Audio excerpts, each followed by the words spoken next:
And ladies and gentlemen of the jury, the prosecution is not going to get that man today. No, because I'm going to get him.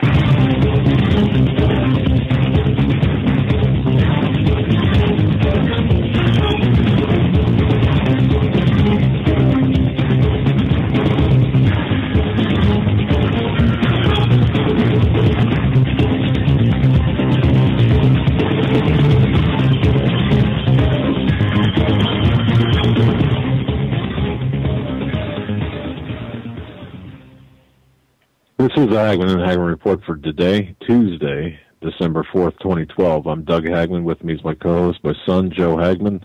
Folks, you're about to hear 3 hours of unbiased and uncensored news, analysis, and information that you need to know. We need to talk about tonight. We broadcast live each and every weeknight from 8 to 11 p.m. Eastern Time. You can find us on the Internet at HomelandSecurityUS.com. That's HomelandSecurityUS.com. Also, our sister station is CanadaFreePress.com. That's CanadaFreePress.com. We want to thank them for everything that they do for us as well, and for being such patriotic Americans, more so than many Americans in our country. Folks, we have a busy program tonight. Joe, welcome to the program. Glad to be here. It was an interesting day. Got a lot of stuff done. You have an article up on Canada Free Press and your site talking about, I think, what we're going to begin talking about tonight. We're going to get into Egypt with Morsi and Syria. And, folks, if you want to watch the Hagmann and Hagmann Report, go to www.homelandsecuritys1.tk, and you can watch live streaming of the episode there. Today is the Tuesday the 4th, 2012 of December. Special announcement tomorrow night.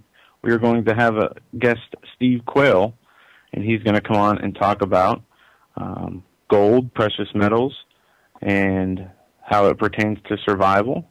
Gold and silver, and exactly how that fits in with respect to the end of days and the mark of the beast, and how you can use precious metals to circumvent the mark of the beast for your own survival, for your practical survival. And folks, if you have questions, because normally we do not take telephone calls with Steve. We don't take we don't take callers when Steve's on. And as Joe mentioned, that's going to be from 9 to midnight.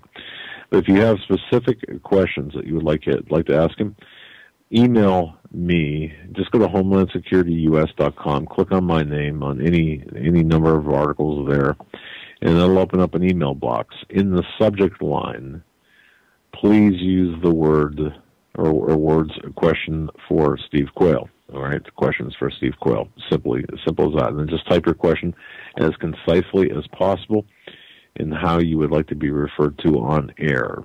For example, if your name is Joe Smith and you just want to be referred to as Joe, just sign it Joe. Okay, and we will then present those questions to Steve once we get them. And this is extremely helpful for people listening on the rebroadcast, especially for people out of the country, in Western Europe and in Israel and other places where the time is not conducive to live listening. Yeah. So if you have questions for tomorrow night for Steve Quayle regarding gold, silver, precious metals, and how they factor in the end times, how you can use them to survive, once again, just click on my name at HomelandSecurityUS.com, type the question out, and put a name as to how you'd want to be referred to on air. If you do not want your last name used, don't put your last name down. Of course, we keep all the emails confidential in terms of where they originate. So yeah, and send them to my father, as my email access will be limited, as a laptop I purchased the last 3 months has broken down. And now overused. Fixed. Thank goodness. But I tell you what, the last laptop I had lasted like 3.5 years. I could throw that thing down a flight of stairs and it would work. This thing is new, not banged up, and the cooling fan went. So just an FYI, I might be a little behind on my emails more so than usual. Yeah, and we do get a volume of emails. That's why the subject line for tomorrow night is so important. Just put question for Steve Quayle, and what we'll do is we'll separate that out. And we were going to have a different email address for that, but we decided against it for right now. So that's for tomorrow night. But tonight, let's get right into it. I received quite a few emails today during the course of today about the news. CNN, of course, is reporting that chemical weapons now. There's reports about chemical weapons being in Syria, exactly as we warned. All right, now. Yes, there's a lot of things heating up in the Middle East, even more so than, they continue to heat up. They continue to escalate. And you did an excellent job in writing a nice little piece here, chemical weapons reports in Syria, exactly as warned. And so it begins, or should I say, so it continues. And you talk about CNN is reporting that unmanned U.S. intelligence officials claim Assad Syrian forces are combining chemicals that would be used to make deadly sarin gas for use in weapons to attack rebel civilian populations.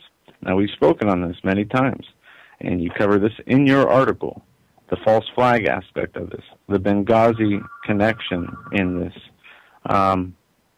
There are some unsettling things here, and the possibilities of what could happen if chemical weapons are used. It's a nightmare scenario. I don't even want to think about it because regardless of which side they came from, even us, or the rebels, or Assad, it's not going to matter. We know who they're going to blame it on. And if there was ever a reason, to put boots on the ground and really get Assad out of there with a UN-type unilateral allied forces mission or invasion, they're going to do it, especially if they can set off chemical weapons. Whether they pay the rebels to do this, or they do it themselves, or Assad does it. It doesn't matter. The outcome is the same. Well, and this speaks directly to the credibility of my source. I mean, I'm just the mouthpiece, really, in this case. The credibility of my source with respect to what this individual knows about what happened in Benghazi. All roads lead to Benghazi. Why do you think that why do you think, for example, that the Obama regime, U.S. Ambassador to the UN, Susan Rice, Hillary Clinton, everybody that has touched this from the administration, why do you think they've been so assertive in terms of blaming this whole Benghazi attack, the murders of 4 Americans on an obscure internet video? It just doesn't make any sense. The reason, of course, is for the larger agenda. And what I want to do right now, however, is I want to have Joe go through some news. I'm going to back off of this, and then I'll come back. Go ahead and go through some news, Joe. I'm going to come back here in a little bit. I want to take care of something now for the next part of the program. So go ahead. The dog fighting? No, actually, no. It's all right. It's something when you bring the 2 dogs to the office. One dog is territorial, and the other is not. But anyway, go ahead and go through some news. I will be. Yeah. What I'm gonna do is I'm gonna lay some things out after you go through what you've got to go through. Okay. Staying in Syria, Syrian rebels killed 29 students in attack on a school near Damascus. A Syrian rebel fighter firing a rocket-propelled grenade launcher during clashes with government forces in the Salahendin neighborhood of Syria's northern city of Aleppo.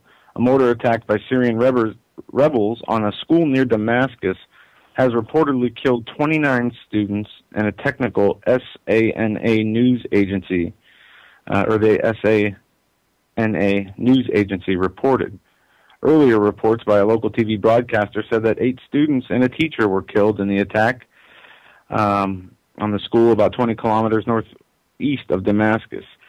The Walfadine camp is home to some 25,000 people forced out of the Golan Heights, which has been occupied by Israel since 1967. This is an article from Russia Today, so we will disregard the occupied quote there. I'll post the article in the chat room, but 29 students killed in Damascus by rebel fighters. Also, Egyptian president flees palace as rioters close in. More unrest in Egypt continues as the new constitution, the Islamist law, the Sharia law, the allowing of slaves, and other crazy Middle Eastern, they call it law, I call it insanity, and it's based on a cult of religion. These people definitely treat it as a cult. As what religion would want you to enslave, kill, maim, commit acts of violence, rape, incest? It's just disgusting. But this Egyptian president flees palace as rioters close in. Time for flashbacks to nearly 2 years ago when first Egyptian revolution was underway with great assistance from various governmental liberating agencies of the developed world, aka the United States government, led to a democratic regime. So the ruler lasted all of 5 months before declaring himself temporary dictator. The reason following yet more riots, this time resulting in a siege of the presidential palace, in which the protesters breached the presidential palace cordon. Reuters reports that Morsi, who granted himself temporary supreme commander powers with the unilateral decree on November 22nd, has now left the building, the presidential palace, that is. This will surely embolden the protesters even more, and many will get the military in play once again. One wonders just what regime the U.S. will support this time around, and what happens if control over the Suez Canal cannot be maintained following what is increasingly shaping as a counter-revolution. This is more of the backlash of overthrowing Mubarak and putting in Morsi, the new dictator of Egypt, as we see tensions with Egypt and Israel increasing. We see Morsi becoming more hostile, helping with a bid for the Palestinians so they can go to the UN and be granted some form of statehood. And the same thing is happening in Syria. But back to Egypt. In the article, they talk about how the people had a revolution for democracy, freedom fighters. We were liberating Egypt from a tyrannical, murderous dictator. Well, that happened, and implemented now is extremely violent Islamic Sharia law, taking rights away from women and many other people, which the Democrats don't seem to care, the Republicans don't seem to care. The same people calling for democracy are watching a undemocratic government form, and hey, who cares? No bother to them. They're not going to worry about overthrowing it again. Why? Why wouldn't they do that if what they wanted to accomplish wasn't accomplished? Democracy, right? Well, what they wanted to accomplish was accomplished, because they didn't want democracy in the first place. They want this system in place. They want this radical Islamic system in place. They want to antagonize and get the people of Egypt behind them as we see the caliphate continuing to form. It is just going to get worse and worse and worse. Some other news we're going to get into today. I have an excellent thing I put together, the history of gun confiscation by governments and what it means for their populations. Now I have, I don't know, maybe 5 different instances in the last 100 years where populations were disarmed and what happened to them. And the numbers will, they will shock you. There has been, I think they call it democide, murder by governments, over 170 million people to 200 million people in the last 10 years. or last 10 decades, the last 100 years, have been murdered by this democide. Also, Huron enacting ban on eating while driving. The ordinance, and this is the ban on texting they have. They're either expanding it or adding on to a certain regulation on here. They say the texting ban, the mayor of this town, Mayor Dave McGurr, says that it includes everything from eating pizza to reading a newspaper while driving. The ordinance also bars drivers with learner's permits from talking on a phone while driving. The ordinance will go into effect sometime around the start of the new year, with police giving motorists a grace period while they become familiar with the new law. The fine for texting while driving will be $100, and the fine for distracted driving will be $15. Now, this is what caught my eye. What is considered distracted driving? Who decides what distracted driving is? And who decides, I guess, the police officers. And if you're distracted or not, it seems to me to be a way to pull people over without any form of proof or probable cause in order to do whatever they want. Say you're a political dissident with a Ron Paul bumper sticker on your car. Well, you look at the MIAC and Department of Homeland Security domestic extremism reports, that's a big no-no. Even a constitutionalist having a sign about the Constitution on your car. Well, then the police can say, I think he's a distracted driver. They can pull you over and go from there. No search warrant, no probable cause, nothing. Just an officer's word saying he thinks you're distracted while driving. Where does the line from driving and doing things like switching a radio station, maybe plugging something into a GPS, turning your lights on? I mean, is that distracted driving? When will this end? And it won't end, is the answer I have come to, because these people want total control. They are moving towards it, and they will get it. Other news we're going to be covering today. This really, I was surprised to see this piece of news here. Obama has been consulting with some people on what to do about the tax rates, the tax raising them, fiscal cliff. And Obama, who did he meet with? Al Sharpton and Rachel Maddow from MSNBC. President Obama met with several MSNBC hosts this afternoon at the White House to discuss tax rates, according to the Huffington Post. The reporter wondered if an MSNBC love fest was going on at the White House. I'll post this article in the chat, and you guys can read it. But this, this is over the line. I don't remember President Bush meeting with anybody from Fox News to discuss, tactics on how to implement the Patriot Act, or at least not overtly like this where it is in the news.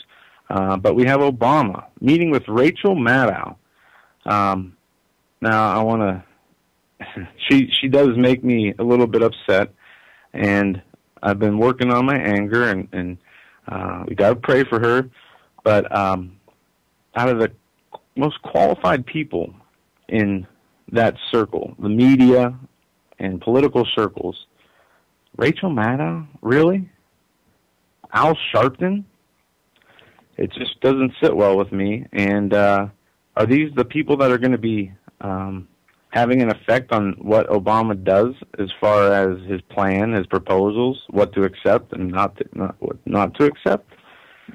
Just very weird behavior from the president, meeting with the government station, MSNBC, on consulting them with taxes. Just very, very weird behavior. This also, Vatican has introduced, and I want to thank Vernon for getting this to me, Vatican introduces new security measures after VatiLeaks scandal. Vatican clergies and employees will be issued with an identity card complete with a microchip tracking device and sweeping new security measures designed to prevent a repeat of the VatiLeaks scandal. Much tighter controls have already been introduced for anyone seeking access or photocopies to the Holy See's archives, dossiers, and documents. The papal apartments, which include the living quarters of the Pope, the officials of his personal staff, and inside the apostolic palace are totally off limits to anyone without strict authorization. An anti-espionage expert nicknamed Mossinger 007 is in charge of implementing the new security procedures with the RFID identity cards expected to be introduced on January 1st. Thousands of clerical and lay staff working inside the walls of the Vatican, from the Apostolic Palace to the Secretariat of State, will be affected by the tighter scrutiny that will enable their supports to monitor when they clock in and out.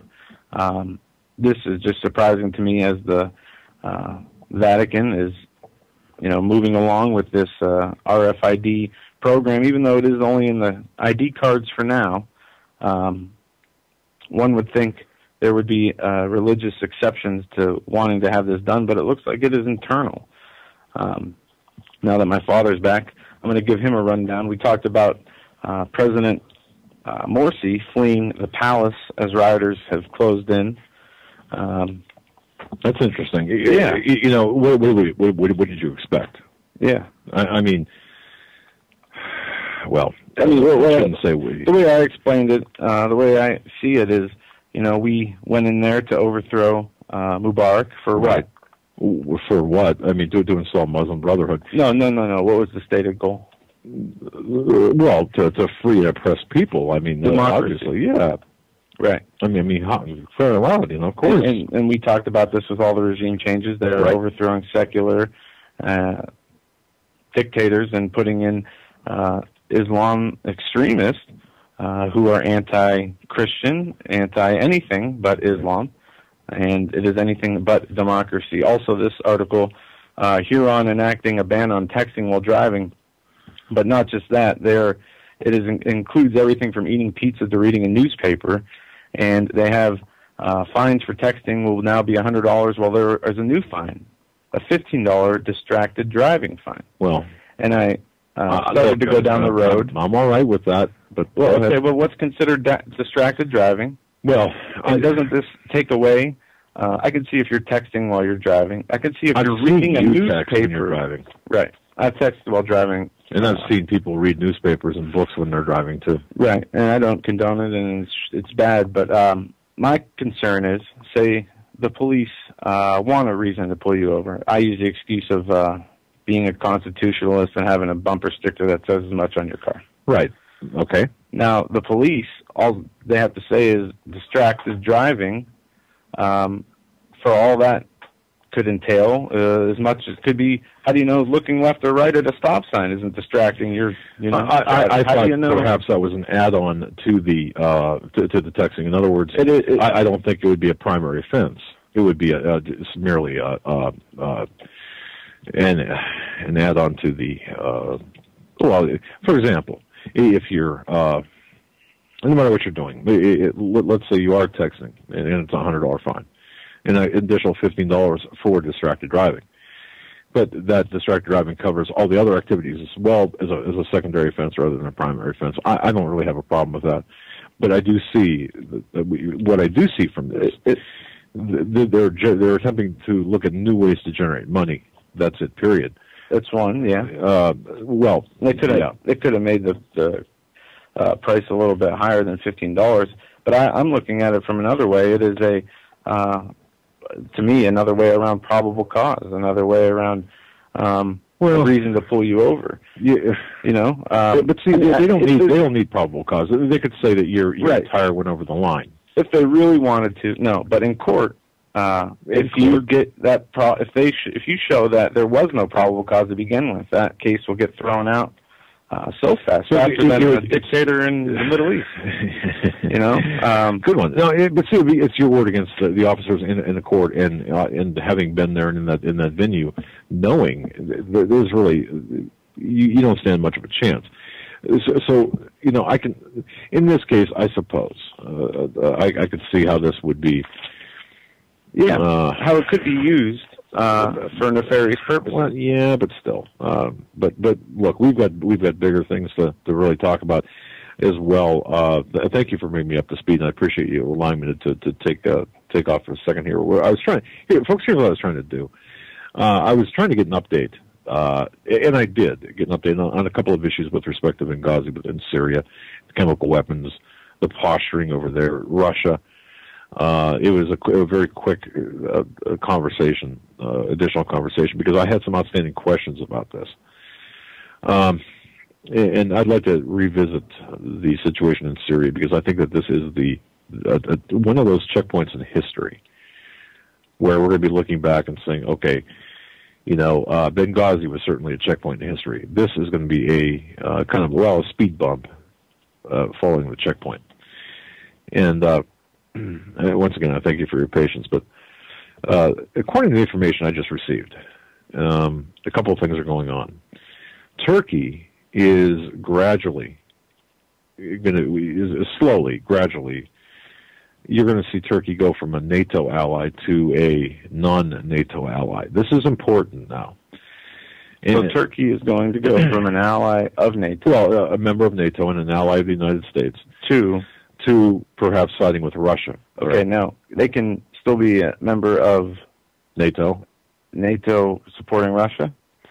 Well, in theory, no, but in reality, yes. Atlantic Treaty Organization, okay. Right? Which, of course, Russia's not part of. Right. So they could be a part of the UN still, obviously. Right. One has nothing to do with the other. But they do lose the security of the being allied status as part of NATO. Well, and this was one of the questions I had. Would this be an official renouncing of the NATO membership? Well, okay. And here's where it gets a little bit murky. No, it doesn't necessarily have to be.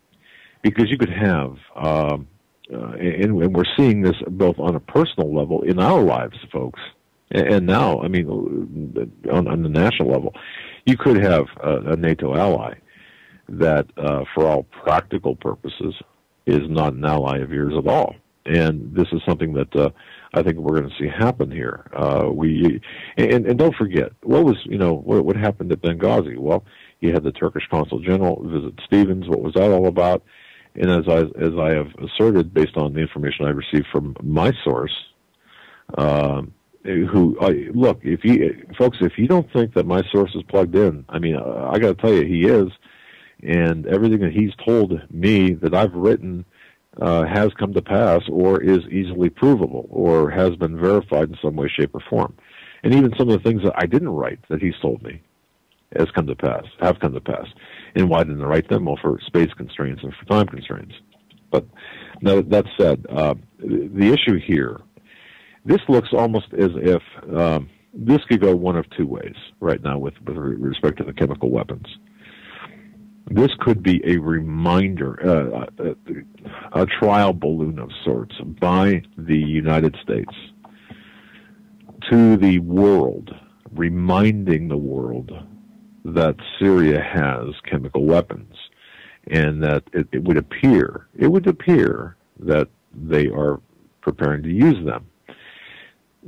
Kind of the trial balloon for a potential false flag operation that we talked about. Yeah.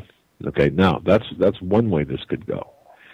And that's kind of the more likely way that this is going, based on conversation I had just minutes ago from another one of my sources. Well, let me say this. Okay, say we got news right now that there was a massive chemical attack in Syria. If you had to bet before you knew anything about it, where it came from, regardless of if we ever found out the real truth. No, I could tell you right now. You have to look at it this way: the anti-Assad rebels, they're really nothing. They can start the job to attempt to topple Assad, but in no way, shape, or form can they finish the job. Well, they're already talking like they have, and but here's the difference. They really what they did with Gaddafi.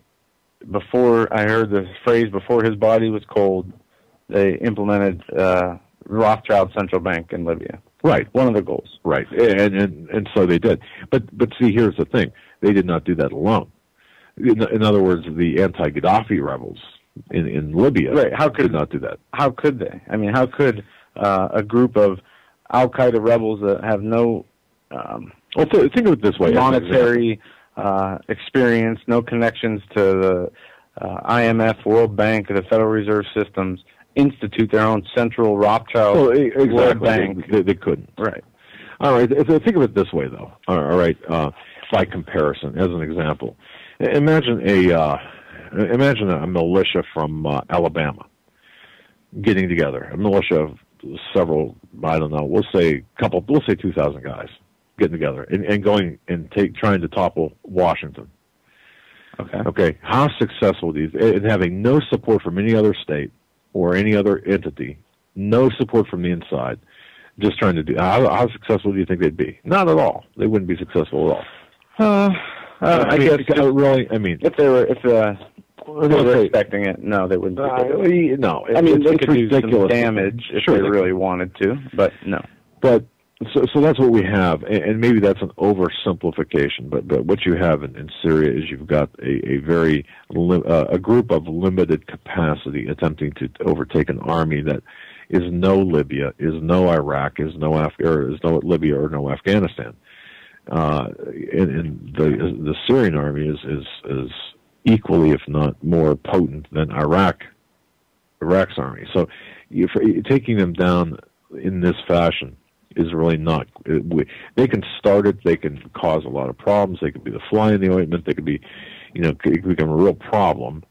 But are they going to effectively topple Assad? No, they're not. So what we have done, we meaning the United States via Obama CIA, using the agenda of Saudi Arabia and some of their assets as well, the weapons intended for Saudi Arabia, weapons intended for other parts of or other countries, and weapons from Libya. We've shipped them up to the rebels. We've supplied manpower. We've transported. When I say supplied manpower, we've transported. It's a Ho Chi Minh Trail from North Africa to Syria by way of Turkey with men and material and weapons. All right. So this is what we've done to create an anti-Assad army, if you will, to topple Assad, one that can get the job done. Well, meanwhile, and this is where, and of course, when we first started talking about this, what Benghazi did, and everyone's really got to really understand this, when the attack happened at Benghazi, what that did was that lifted the curtain on the stage and exposed what was going on behind the stage.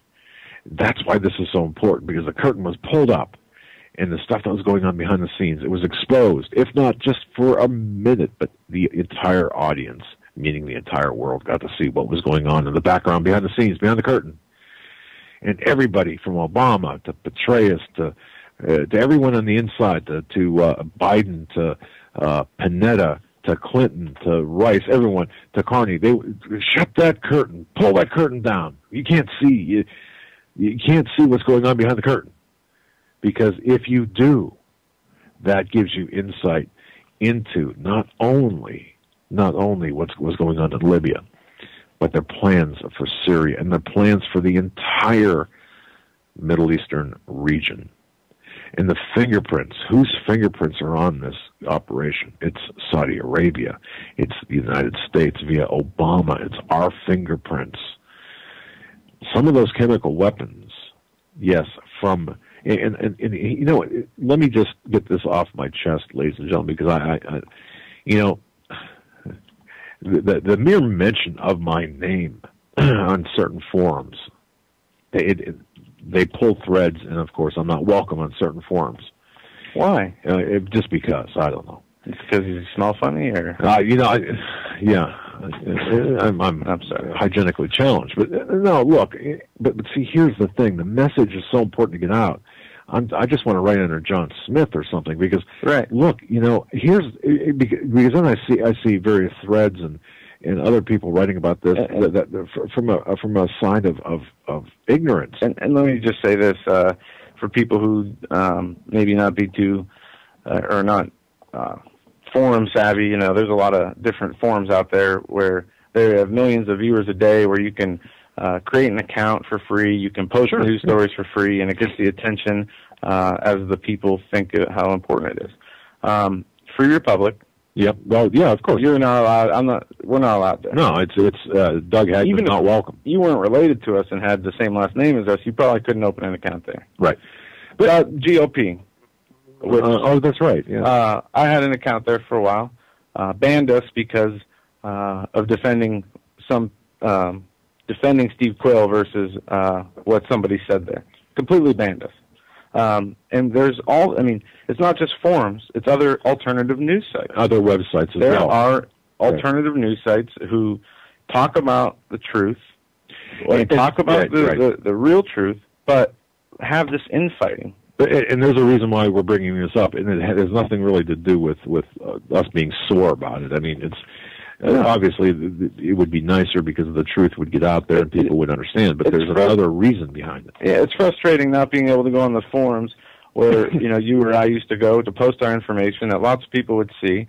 It would get to a lot more people, and we kind of gave up on these forums. Well, other people post stories and see our byline and this is the crazy part. You could post an article that you wrote with your name on it. Mm-hmm. It will get taken down in an hour. Somebody else could reword a few words. They could put the same article up with a different byline. Right. And it'll get the praise from all the administrators, and it's ridiculous. Well, and that's, see, again, we're not looking at this we're not complaining. No, it has, there's something else going on here, and people have got to understand what's going on. And this is part of this, part of the entire, boy, I'm going to say this word, conspiracy, because it is part of the larger agenda that's taking place here. And if people knew the backgrounds of some of these places that are doing this, you'd be shocked. Absolutely. Of the things that have happened in the past that, people helping their website, and you'd think they would do everything they could to help get the word out about this stuff. But no. See, you're tainted. It's like the mentality that people have that nothing Alex Jones says or does is okay because he could be compromised, which if he is compromised, so be it. But a lot of the information he brings is completely accurate. Now, does it serve a higher purpose in some other agenda? I mean, we don't have all the answers. Well, in a couple that's not of really cases, the point. we do. Well, no, you're right. A lot of what is said and what goes on, but here's the issue, okay, with respect to that. There is an undercurrent here. There are people that are trying to bury this story on the right, on the far right. There are some conservatives trying to bury this story. That's the real reason here that we bring this up. Okay, for example, on Free Republic, there are members of that organization or that website that will post the articles and it will be taken down by this administrative moderator. Well, okay, but why? Did I crank them off somehow? Well, maybe I did. Maybe I didn't. I don't know. No, but here's why. Because there are. It's a political issue. It has become a political issue when even if you are attempting to get the truth out there to expose the progressive agenda, or to even beyond that to talk about the takeover of our political system. The very mention of that, or any attempt to expose that, hey, guess what? Bonnier, for example, is not who he says he is or what he says he is, or what he should be, or even McCain or whoever. Just pick a favorite, an establishment favorite. What happens is they don't want any exposure, any light on that particular subject or person or whatever. So that's the reason. And what happens is the truth gets flushed down. It's got everything to do with politics in this case, but it's not in their mind it's a right-left issue. It's a conservative-progressive issue. But in the real world, it is a truth versus alternative reality. That's the biggest issue, and this is what concerns us the most, because here's what's at stake here. Right now, you have 40,000 dead in Syria. You've got tens of thousands of refugees. You've got 100,000 Russian troops inside Syria right now as we speak. how many we are spread as a military so thin. It's between countries. When this war goes hot, and it will, perhaps I'm kind of thinking maybe based on the information I got toward spring. Are you talking about boots on the ground? Or are we talking about okay? I'm talking about boots on actual. So an invasion. Well, yes, because they're going to have to put boots on the ground to make sure they're chemical weapons and such. Right? Make sure the plans go right. Right.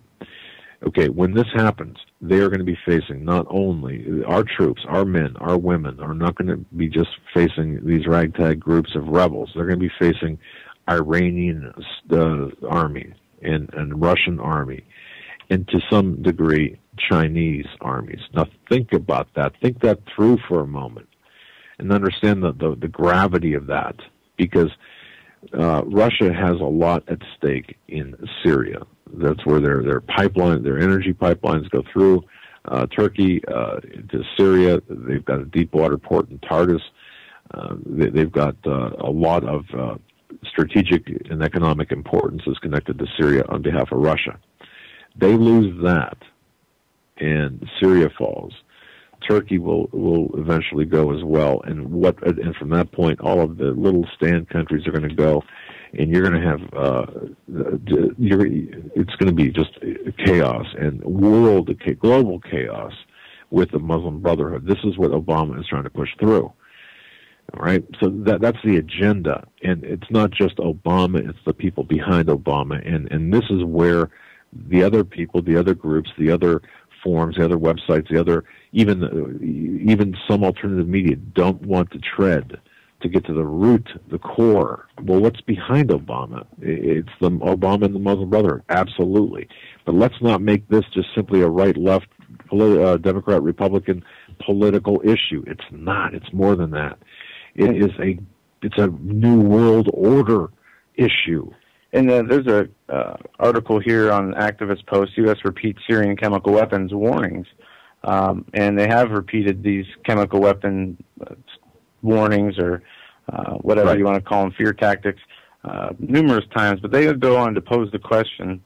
They say Damascus' government is preparing such munitions for possible use, as the article indicates, but no evidence was provided nor any reasonable explanation as to why the Syrian government would deploy such weapons when, after 2 years, the majority of the Syrian people still stand behind the government, while the terrorist forces flooding over in Syria's borders have been faced with constant tactical and strategic defeat.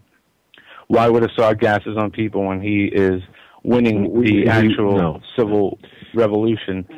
Okay. Remove the Western forces. No, folks, look, you have to understand. But why now? He wouldn't, is the reason. Right. I mean, so you put all these pieces together we're going through. Right. And if a chemical attack were to happen, which would lead you more and more to the conclusion that it would probably be the rebels. Now, the attack hasn't happened. We don't know if it does, what the circumstances are, but like you, I would 99 to 1, maybe even 100 to 0. If there was a chemical attack, I would bet it was not brought on by Assad or the real Syrian army. No, and I agree with that. And other people have to see it for what it is, because you have to understand, folks, that once a chemical weapon or a nuclear weapon is used,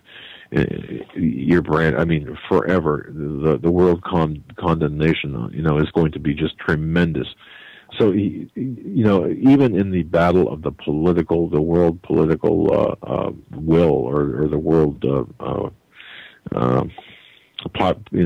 don't want to say popularity, but certainly you would be condemned forever and go down in infamy as being one of the worst people in the world. So, and they could already be facing that without even releasing a chemical weapon. Well, of course, because and this is what we're seeing too. We're seeing women, children, their bodies being pulled out, and it's interesting if you watch different news reports of different networks, and you will see some of the same images, some of the same people, or victims being carried out of whether it's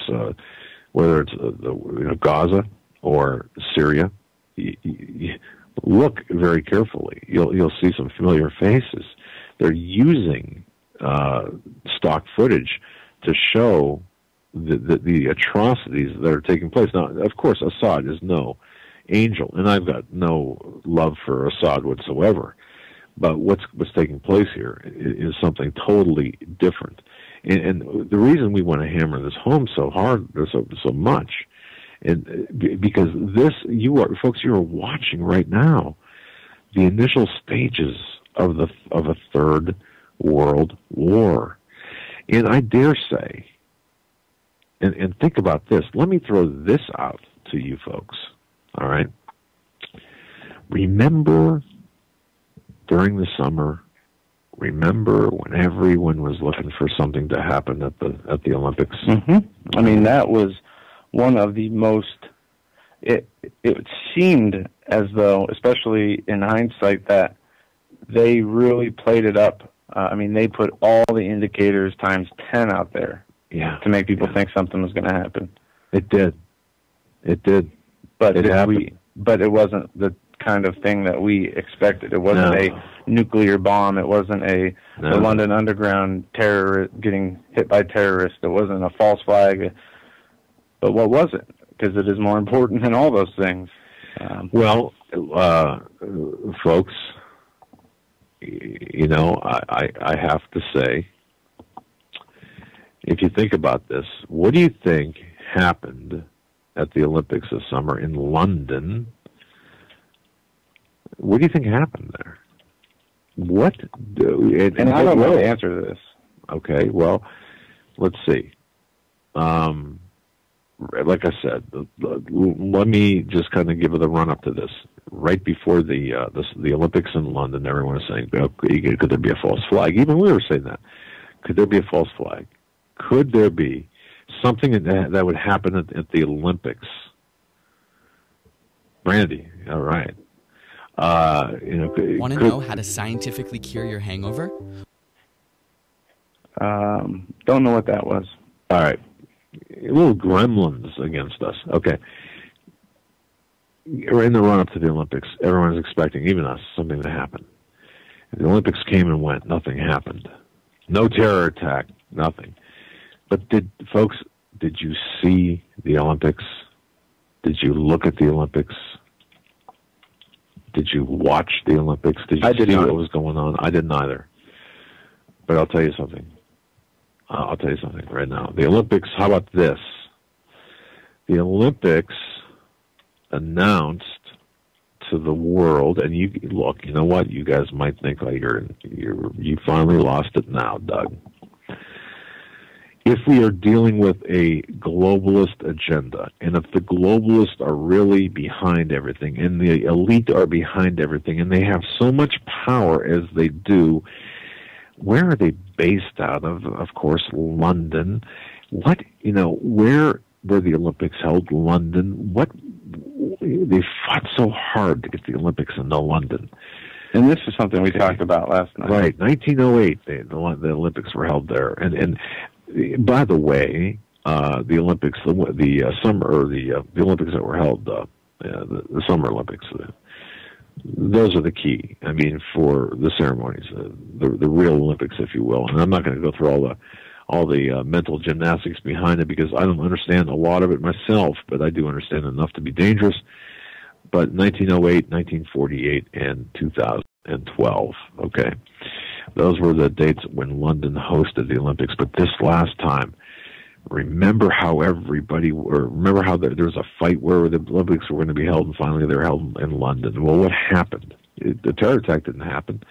But like I said, if the New World Order, if the elitists, if the globalists, if these people really have the power, and they really believe that they can nation build and tear nations down and rebuild nations. And by the way, folks, you know all those national lines, the boundaries, and what Turkey, boundaries? The guy, And the International Space Station just came out and said he sees a world with no boundaries. Right. And we should go to the world with no boundaries. Well, guess and what? I would agree. If we were a world with no boundaries. Yeah, sure. It'd be nice, wouldn't it? Jesus. But look, but here's the thing. But who created those boundaries? Who cut up the countries in that part of the globe? It was Great Britain. It was Great Britain. Okay. So now think about this. Just think. Research, analyze, just evaluate. Don't even listen to me. This is something that you and I are just talking about. Okay, this is something we're just talking about. So the Olympics are held in London, the seat of a lot of power of the elites, the very country that actually carved up nations to begin with, set boundary lines, set national country lines. Then, along with the United States, go into these countries and cause chaos. Well, what's Obama all about? Or I shouldn't say Obama. What are Fabian? Or what are socialists all about? What are revolutionaries all about? It's chaos. What's going on over there? Chaos. Okay, so start connecting some dots. But the Olympics, think about this. If, like I said, if everything is true, might not have the Olympics been the opening ceremonies of just not necessarily just for the Olympics, but for something bigger, for a national or for a global plan? I'll tell you what interested me when we talked about this yesterday, some things you brought up. One, I remember when Steve was on earlier in this late summer, we talked about the transit of Venus. And I asked him what would be different. What's the difference from this transit of Venus from all the other times that happened in history? And he said it is different because of the amount of demonic activity, now the just blatantly open satanic occult symbolism, rituals that are being done in the public, not only in the public, at sporting events, NFL games like the Super Bowl, and even the most watched television part in history, which is the opening ceremony of the London Olympics. Well, and here we have it. This is going to be the last transit of Venus for a generation. And 2012, and this happens to be the Queen Elizabeth 50th, the Jubilee anniversary. Was it the 50th? Yeah. Okay. Diamond Jubilee. I thought it was the 50th. No, it's a Diamond Jubilee, and diamonds hold a very specific significance to these people, insofar as they represent crystals, and there's a lot of mysticism behind diamonds. Okay. Plus, okay. And then there were some other things. There are some other things too, but you get the idea of the significance behind having the Olympics held here. So, what we're looking at today in Syria, and what has gone on since the Olympics? What if the Olympics were this play? Because what were the Olympics to begin with? What are they welcoming in the new demonic entities that are plaguing the nation? Yes. But in the beginning of time, or when the Olympics first started, what were they? They were entertainment for Zeus, right? That's what I heard you talking about earlier. Right. Now, I'm not sure of the origins of the Olympics. I know the origins of the gladiatorial games in Rome. And well, who's Zeus? Isn't Zeus these alleged ancient Greek mythology gods that are taught in high school, or taught in American schools as? I mean, that's what I remember them as. What was it? Nordic type gods. Zeus, Hercules, was Plato one, or Plutus? I don't know. But Pluto. I always was under the impression the way I was taught in public school was that they were Greek mythological gods. Well, Zeus is basically another name for Satan or for Lucifer or the devil. I mean, it represents evil. So the games were initially to entertain the satanic gods. Now think about that. Again, so here we are. We have an elite, ruling class that openly is carrying out satanic ritual and worship services in front of our everyone's looking for this big magical stuff. It's right in front of our faces. Jesus is being banned from prayers. Bible studies are being you're being arrested for holding Bible studies in your house. Being a Christian now puts you on a domestic extremism list. So we see what is happening here. They are attacking the Bible and the Lord. Yes. While doing so, they are promoting Satan, the occult, and that just evil mentality. They're telling us what they're going to be doing to us. This is a question to all atheists, non-believers. How can you still not believe in the Lord when you can see, and this is for the people who are awake, because I see so many people who understand what is going on with the government to a T. I mean, these people know. They know exactly what's happening with current events, and they're right. They're not, it's not propaganda, nothing. But when it comes to religion, and they always see religion as this huge problem. Well, it's the cause of all the problems. Kind of like the theme of the Zeitgeist movie. It is the root of all the problems. How can they watch these evil Satanists worship Satan, and yet they still dismiss the Lord or the good and evil, or the Lord in an afterlife? You know what I mean? These people who don't believe in God, but fully awake to what's going on, see the increase in occult and evil activity on this earth. But it's like they don't connect the dots. I just don't understand that. Well, I understand your question. I mean, I think I kind of understand why, but the question is for the atheists out there, if they're already listening, and certainly you could pipe in and give us your idea. But see, and this is really, I really believe, and after hearing and understanding this a little bit more than I did before, and during my research, as I've been researching this quite heavily, I believe that I believe that the Olympic ceremonies opened up certain things. Now, okay, I'm going to throw one more thing out there about the Olympics, and then I'm going to be quiet about this because we got about 4 minutes on top of the hour. All right, so. Here's what I want. Here, folks, think about this. All right, just think about this. Well, maybe someone in the chat room can answer my question. When did the Olympics end? Does anyone know? This year? I mean, I'm talking about London. When were the closing ceremonies? Yeah, I do not know. When were the opening ceremonies? Do you remember? It doesn't really matter. When were the closing ceremonies? A week before 9/11. And the beginning of September. All right. Maybe end of August. All right. Where is Steve? Steve's coming tomorrow night. Okay. Now here's. But think about this. What announcement was made yesterday, ladies and gentlemen, in the chat room? What announcement was made yesterday, or the day before, or? I'm lost. There was an announcement made. It didn't have anything to do with the. It didn't have anything to do with the games, but it had something to do with people in London.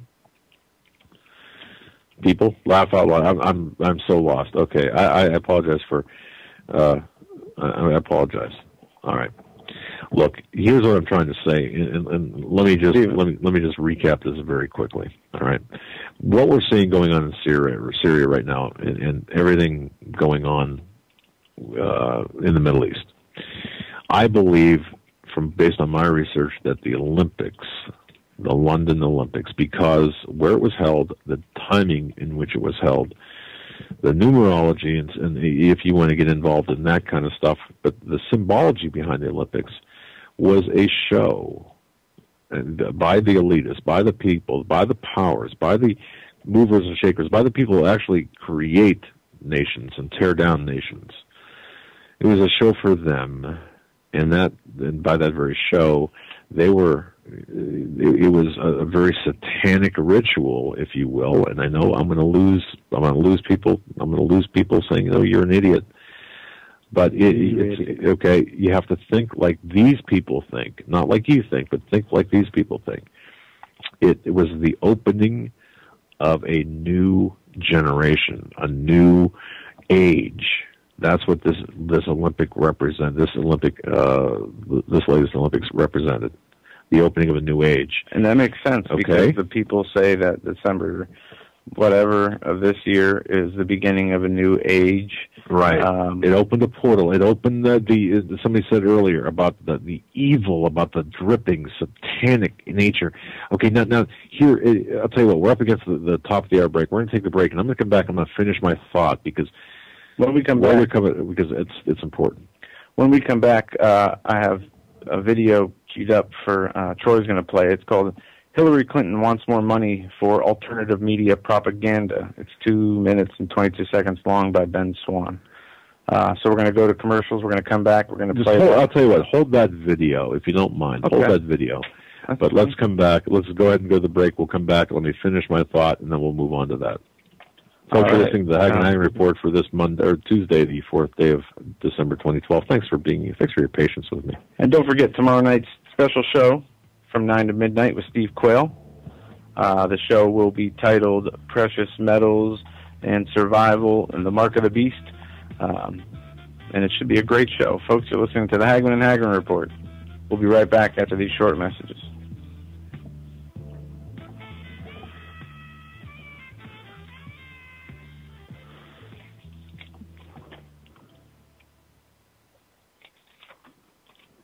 Hi, folks. Doug Hagmann here. You might know me as the co-host from the Hagmann and Hagmann Report, or as a frequent guest on Coast to Coast AM with George Norrie. If you're like me, you're tired and confused over today's headlines. You just don't know where to turn for accurate, concise information about really what's going on, what's truly going on in today's society. If you don't know where to turn for accurate, well-researched, and properly vetted news, I've got a suggestion. In fact, it's a requirement. Bookmark Canada Free Press. That's CanadaFreePress.com on the Internet.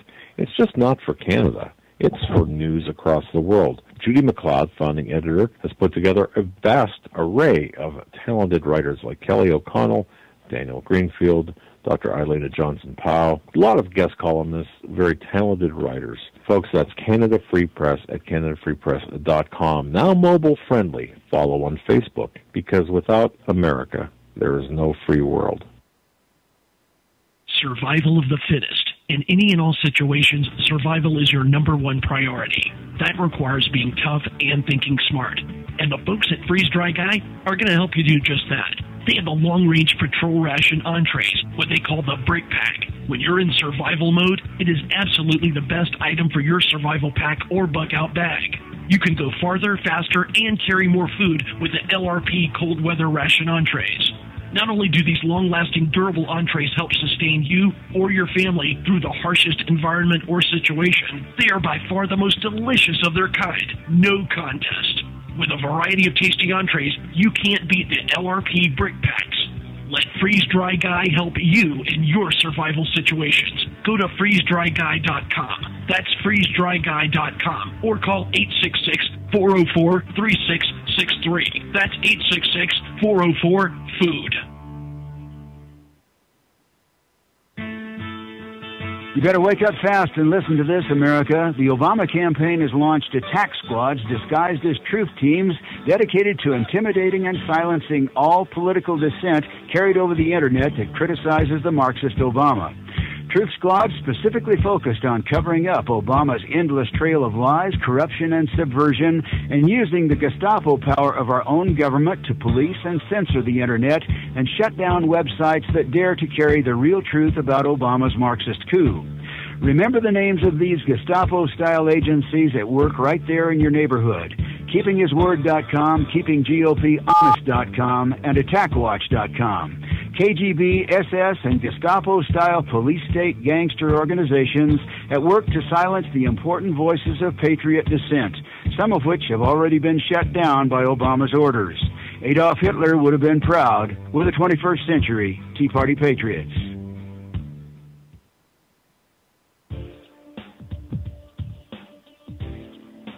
Hold on to your seat. The Hagmann and Hagmann flight is now taking off.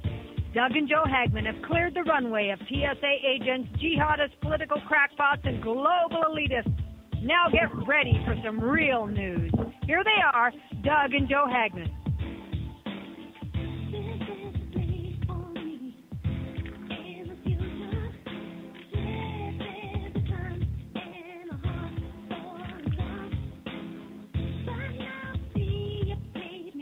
And welcome back, ladies and gentlemen, to hour number 2 of the Hagmann Report. On this, the 4th day of December 2012, I'm Doug Hagmann, and with me is my co-host, Joe Hagmann.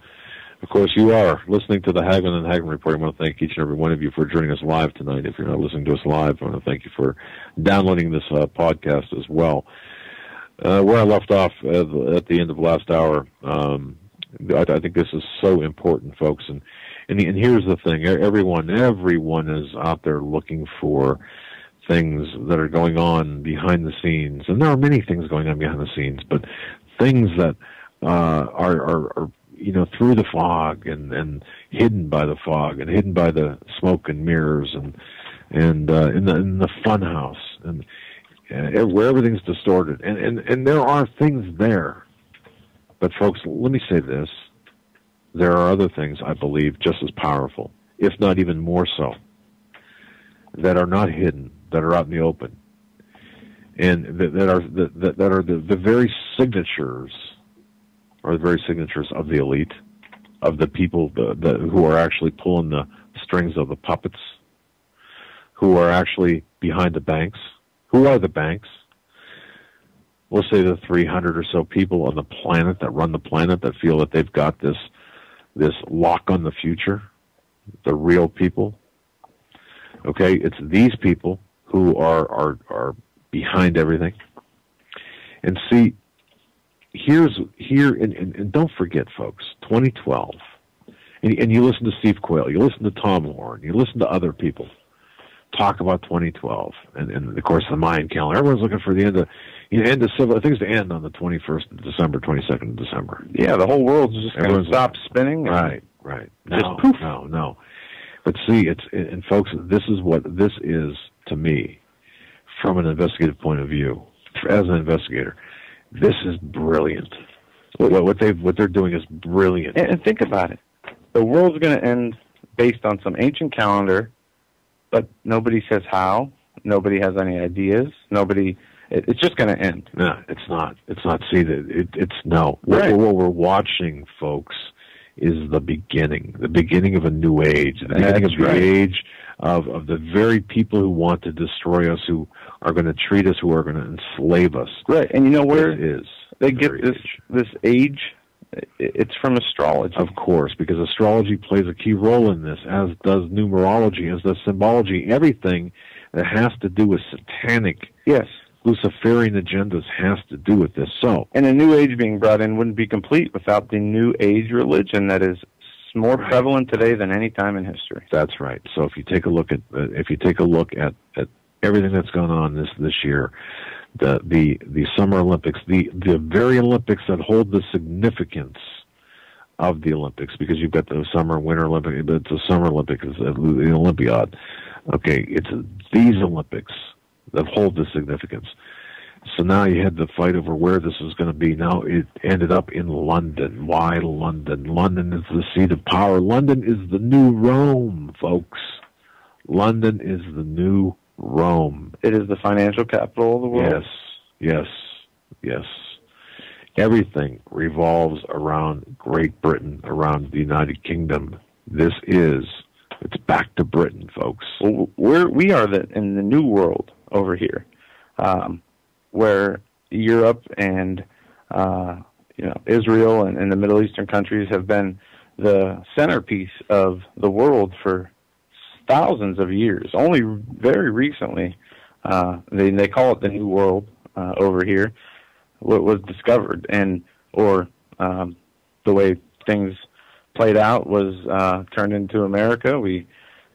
America, Canada, Mexico. If you don't think that the United Kingdom wants to retake America, they do. And folks, I'm going to tell you right now, the dollar collapse.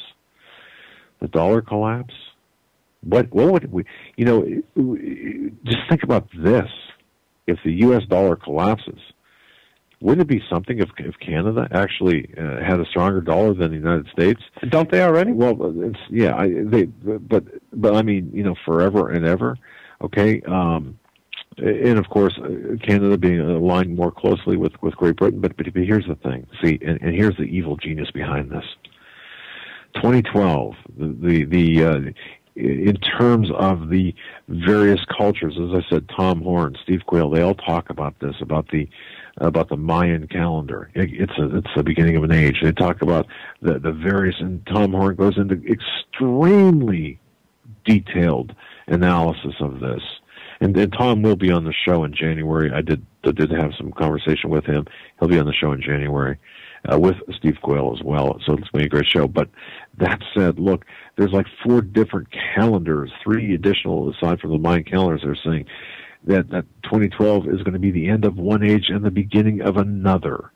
And this is what we're seeing. So think about this, ladies and gentlemen. And think about this. The London Olympics marked, they were the opening ceremonies, the magic act, the intentional, visible magic act, the ceremony to celebrate the beginning. Not only that, this age, the build-up to this new age, the New World Order speeches by the world power financial brokers, the presidents, and the leaders of the world.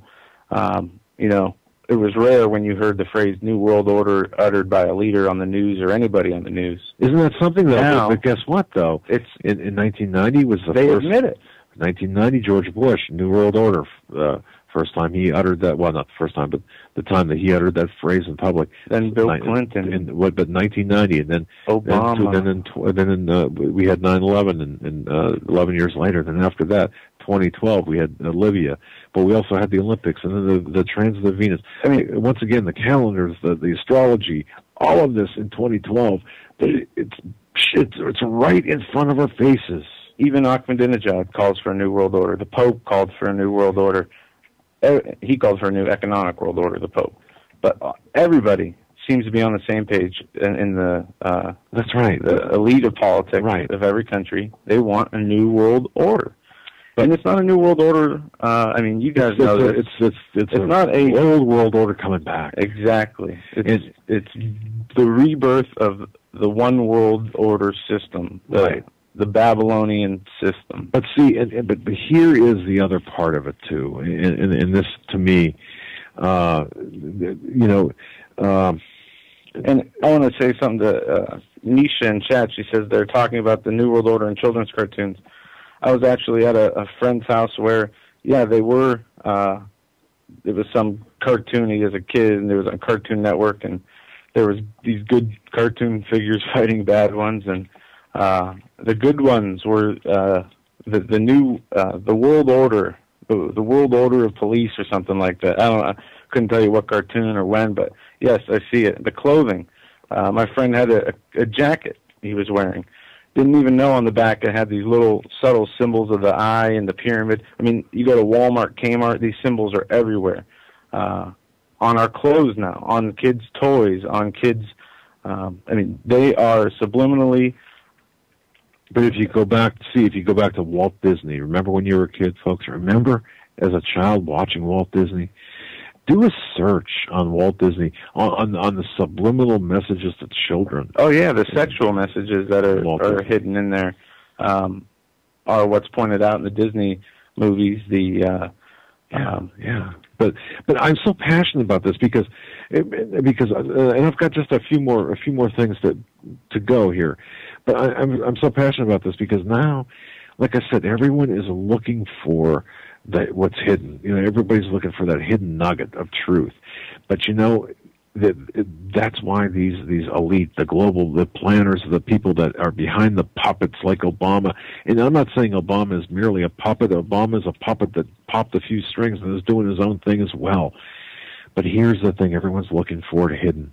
It's more than that. It's out in the open. And you know what? These people are looking at you and laughing at us. They're laughing at you. They're laughing at me because we're fumbling around, on our hands and knees looking for something when all we have to do is look up and there it is. It's right in front of our faces, folks. It's right in, and that's the evil brilliance of it, because you know something, folks, I don't know if you remember an Alfred Hitchcock movie. I'm going to just give you an analogy. It's kind of an interesting analogy. It relates to a couple of different things, but there's back in London, there were a bunch of killings, brutal killings of women, and this guy would go into, or there would be a killing, and it would be in the paper, and of course the newspaper only publishes so much, and the police only give the newspaper so much, and it leaves some things behind, leaves some things out. Well, this guy would go in to confess to the murder and give all the details, or give the details of the murder, but wouldn't go when approached by when interviewed or interrogated by the police. The guy would not give up this one detail, or wouldn't say anything about this detail that was not known. And there'd be another murder, and this guy would come in, and pretty soon the cops would expect this man to come in, and he would come in and confess to all these murders. He was the one doing the murders. He just wasn't telling the whole story. The cops were looking at it all wrong. See, that's the thing. We are looking at this all wrong. We are looking at this all wrong.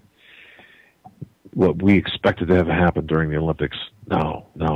It was a show. It was for the entertainment of Zeus, of Satan. This is what it was all about. Now, you might think I've lost my mind, but seriously, when you start connecting the dots and you start thinking like these people think, and that's so important. It doesn't matter what you believe. You're normal, okay? You're a normal person. You're wired correctly in your head. It's okay. But see, these people are not wired right. They're not wired right. It doesn't matter if you believe it or if you can conceive it. They can. They are not wired right. But they know that, so they're looking at you and stumbling around in the dark, trying to figure out, what's going on, and there it is, right on stage, right in front of your eyes, right in front of your eyes. So while everybody's looking for something to happen, they're performing it right in front of everybody. Exactly. And look at the satanic rituals, look at the numbers, look at the simplistic, the evilness is in the simplicity of this. Look at it. Don't believe a word that I say. Don't believe me. Don't take me at my word. I don't. Research it. Do it for, and you know serious. What? And I'll tell you something. Don't go to conspiracy internet websites. Or what you think. Or look, go to a library for once. Go to a library. Remember what those are? They've got real books that you can actually hold and research the symbology. Research the Knights Templar. And research all of this. The Club of Rome, the Council of 300. Research all of this. The bloodlines of people. Do your own research if you don't believe me, and you don't have to. But here's the other thing, too. So this queen, by the way, and this pope, isn't it interesting? They're talking about the pope maybe not finishing out his reign. But he, who knows? He may. Petrus Romanus, the prophecy of the popes. For the first time, and I don't know if generations or generations, the Pope met with the Queen back 2 years ago, I think it was. That's interesting.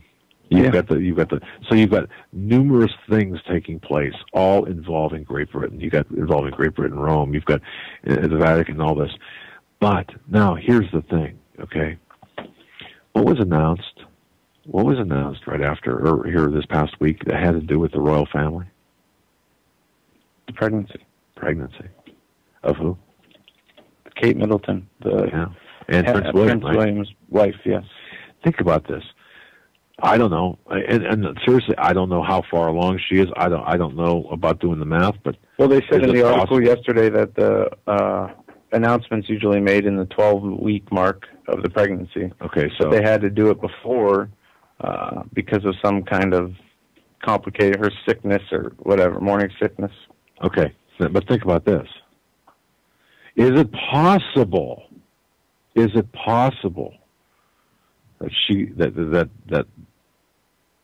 that her children to be born. Notice how I said that? Her children to be born. Is it possible that they were conceived or during the closing ceremonies or during the Olympics? Is that possible? Could be. They also speculate that it was during an Asian tour, or a tour to somewhere in Asia. But so, okay, just to quickly recap, just the high points. So, if that is possible, and if the Olympics were a satanic ritual for the entertainment for the god of Zeus, and it was by the people that you know, maybe I'm just. I've taken too much. Maybe I've taken too much medication. It's good to blood see pressure meds. You know, researching this, because how long have I talked about this with you? And you just, not that you didn't want to know, but you had a lot of other stuff going on. You weren't sure, and the way I presented it sometimes, but sitting here watching, you get the picture. But see, and here's the thing, because you can only go so far. When things stop, you know, when you're on that rabbit trail, when you're an investigator, you're on a rabbit trail of clues, and you keep going, and bang, you hit your head against the wall, and you keep going, and bang, you can only hit your head against that wall so many times, until you say, wait a minute, something's not right. So then we got to look around here a little bit, reevaluate, and then when you realize that you're looking at everything wrong, just like the cop and the guy coming in and confessing to the murders. He did commit, but they were blowing him off because he committed. And by the way, I should have told that story correctly. He would confess to every murder, not just the ones he committed, every murder. So, you know, so he was like a regular fixture. So it's right in front of our noses. That's the beauty of it. And see if that. So let's just assume for a moment that I could be right, and I'm not totally off my rocker. Let's just assume for the. What does that mean for us? That means that there's a new age upon us, and that means that there's a higher agenda, objective taking place, and that means that what we're seeing all across the globe has not only more meaning. I mean, it has much more meaning than what it appears to be. That everything is more than what it appears to be. No, well, maybe not everything, but most important things, and it does play into. Especially if London or the UK or London is the new Rome and the UK is the new empire, and there's a refashioning of the new British Empire, then the very same British Empire that made those lines, those national division lines, made the countries, split the countries, they're causing the chaos on purpose so they could take over the countries. So the sun will never again set on the British Empire. Maybe that's what's going on here, just maybe. And if that's the case, then how do we look at situations like Syria? How do we look at the Israeli-Palestinian situation? We have to take a step back and reevaluate how we're looking at everything. And that's what I'm talking about. And in case you're a new listener, before you do any of that, if it is not done, the spiritual relationship with the Lord and Savior is the most important thing to work on, research, to do the work on. If we don't have that, we have nothing. But the other thing too, and I'm glad you said that, because the spiritual aspect comes in really, really big in this. Because think about this: in order for us to fall, they've got to corrupt us internally. They've got to corrupt us morally. They've got to corrupt us spiritually. They've got to take out our currency. What good is it? What good would it be for another country to take us out, or what good would it be for Obama to intentionally tank our country? Aside from the fact that that's what he does. I mean, he's a revolutionary. But what good would it do? What good would it serve? If you don't look at the big, if you just have that narrow picture, right? But when you start opening up and saying, "Wait a minute, there's more going on here," right? Now it kind of takes some flavor to it. And just speaking on Obama real quick, something I talked about while you were out of the room, I don't know if you saw this or not. Obama was consulting with some people at the White House on tax rates. Did you see this? Yes. He met with several MSNBC hosts, Rachel Maddow, Lawrence O'Donnell, and Al Sharpton, to talk about That's a surprising thing. I just find it absolutely unbelievable that of all the people that Obama has around him, he's going to consult these brain-dead mainstream media drones. It's just absolutely unreal. Well, I don't know if okay. if you saw this either, and I don't know if Orly Tace has sent you an email, but there's been a subpoena granted for Obama's Occidental College records. Say that again. Subpoena has been granted for Obama's Occidental College records. Occidental College records or Columbia? Occidental College records. Okay. There has been much controversy surrounding Obama's citizenship, the speculation that his Occidental College transcripts will provide the proof of foreign citizenship based on the application of a receipt of a non-U.S. citizen scholarship by this to study in the U.S. Dr. Orly Tates, Esquire, has secured a subpoena from the Superior Court of the District of Columbia to obtain the following record custodian at Occidental College. 1. All records related to Barack Hussein Obama II, known as Barack Hussein Obama, including without limitation to the application for admission and transcripts. All records related to Barry Soetoro, including without limitation to applications for admission and transcripts. If proof of foreign citizenship is obtained somehow through these documents, then Barack Obama doesn't meet the basic qualifications for the presidency. It says, no person shall be natural-born, except a natural-born citizen, is citing the Constitution. And it goes on to finish, whether or not the subpoena is upheld remains to be seen, but the stated deadline for the delivery of the documents to Dr. Ortiz's office is December 14th. Are we talking about Orly Tates? I'm sorry. Okay. I said Ortiz. I'm sorry. All right. Yeah, I was thinking, wait a minute, is there another person involved here I wasn't sure about? Okay, because there are more people joining these lawsuits, by the way. Yeah, I didn't know if you saw that. I got to tell you, there are a couple of new ones, and it's very true that so it could be Ortiz. In fact, there's I think 5 other plaintiffs. But here again, they're only going to give up things that they want to give up that they know is going to be innocuous and harmless. So it's not his Occidental records, it's his Columbia records. Well, it depends. It depends on where he applied for foreign aid, how he applied to each college, if he applied as a foreign student. You know something? I am absolutely convinced that he could be found ineligible right now. And what would happen? And it wouldn't make a hill of beans difference. I'm going to tell you right now, because we have reached the point of absolutely no return. Yeah, and but see, even if he was proven a non-citizen or that he applied as a foreigner and got foreign student aid. No, but that was then. If you even report on that, you will be slandered. I've already been slandered. I'm already saying. Just say you were a brand new journalist, fresh out of college. The first story, you're working for a local paper. The first story you're told to write about is Obama's college records where he applied as a foreign student. Say that happened. Right. It came out. Yes. You wrote about it, just the facts that you had. You didn't know the history. It doesn't matter who you are. You report on that, you will be a racist.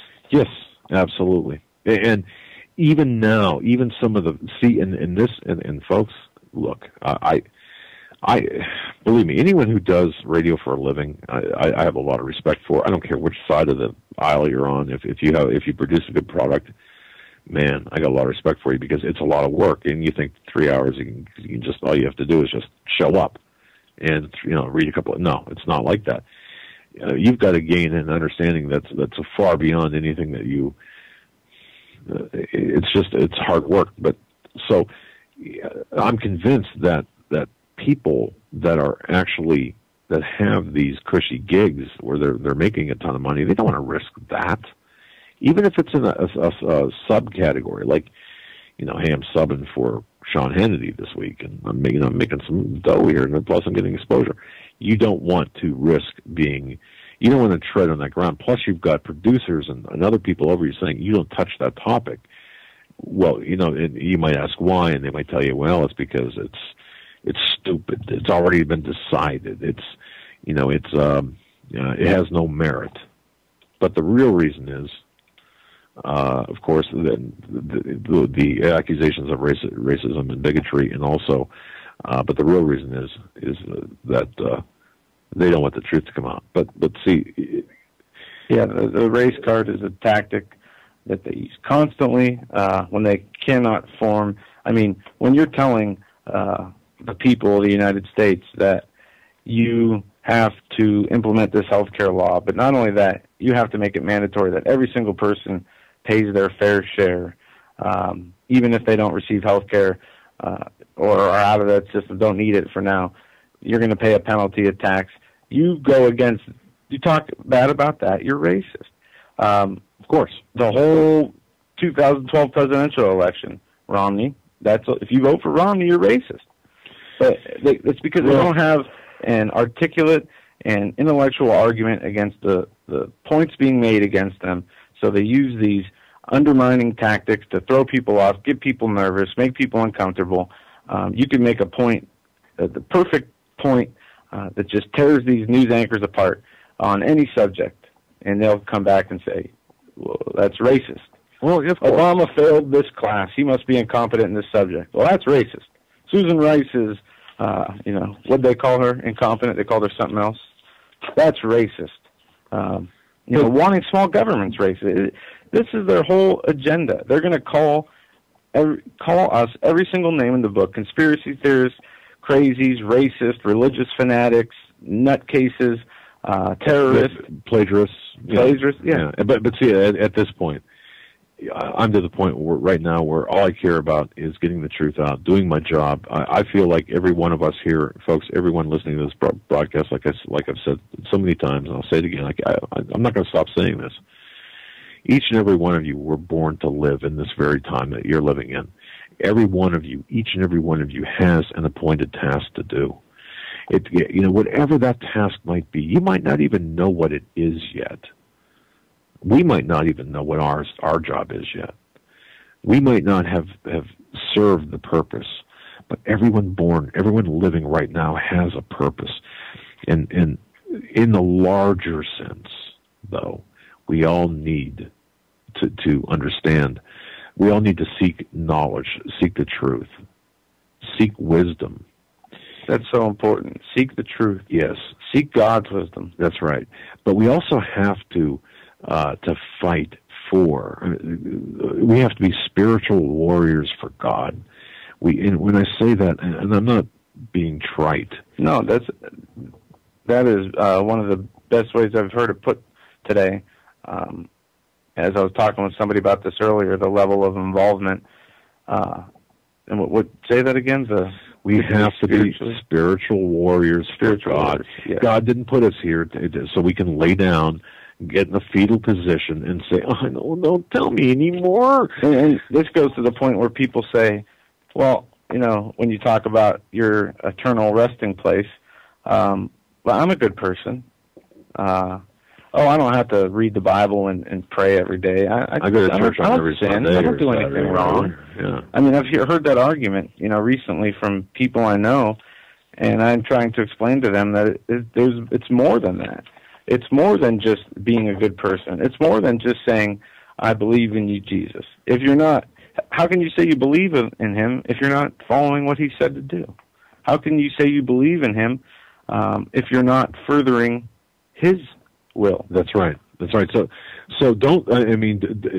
We all have our shortcomings. Well, of course we do, and mine are plentiful and for everyone to see. So, but here's the thing, though. We all have to accept our job with a certain amount of courage and acceptance, and say, you know what?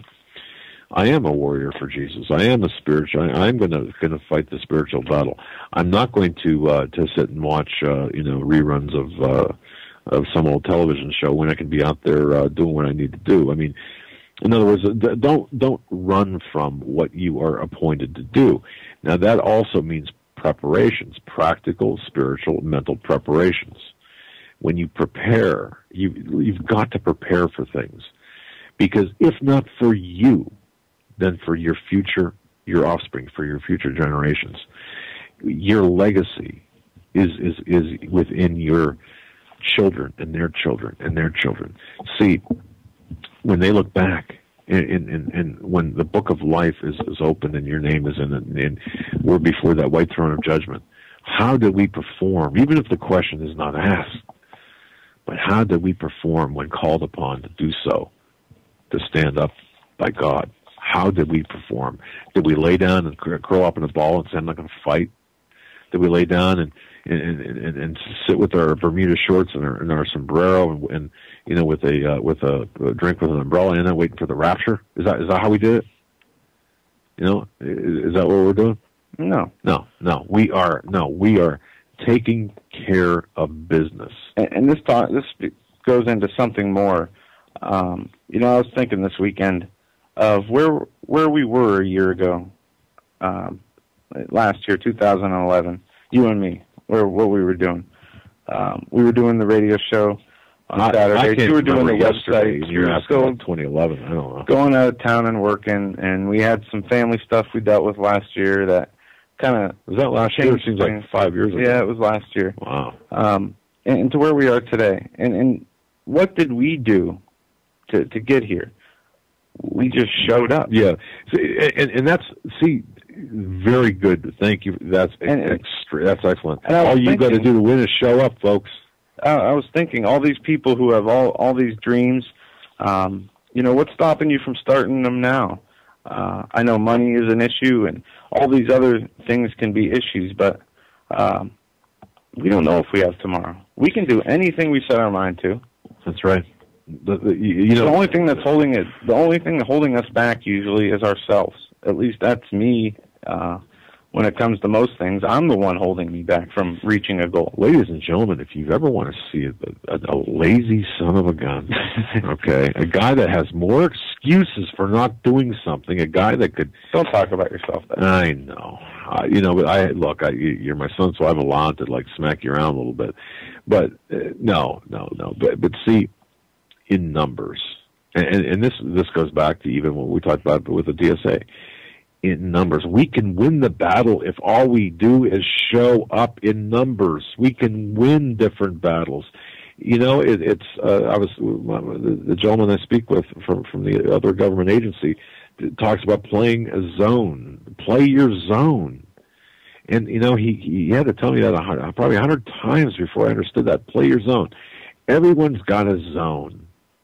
You guys in sports, you know what I'm talking about. Play your zone. But by all means, show up. Don't just sit back and wait for things to happen for you. Show up, play your zone, and let's get down to business. Let's take care of business. And what's the business at hand here? All right. Well, the business at hand is to expose this evil agenda.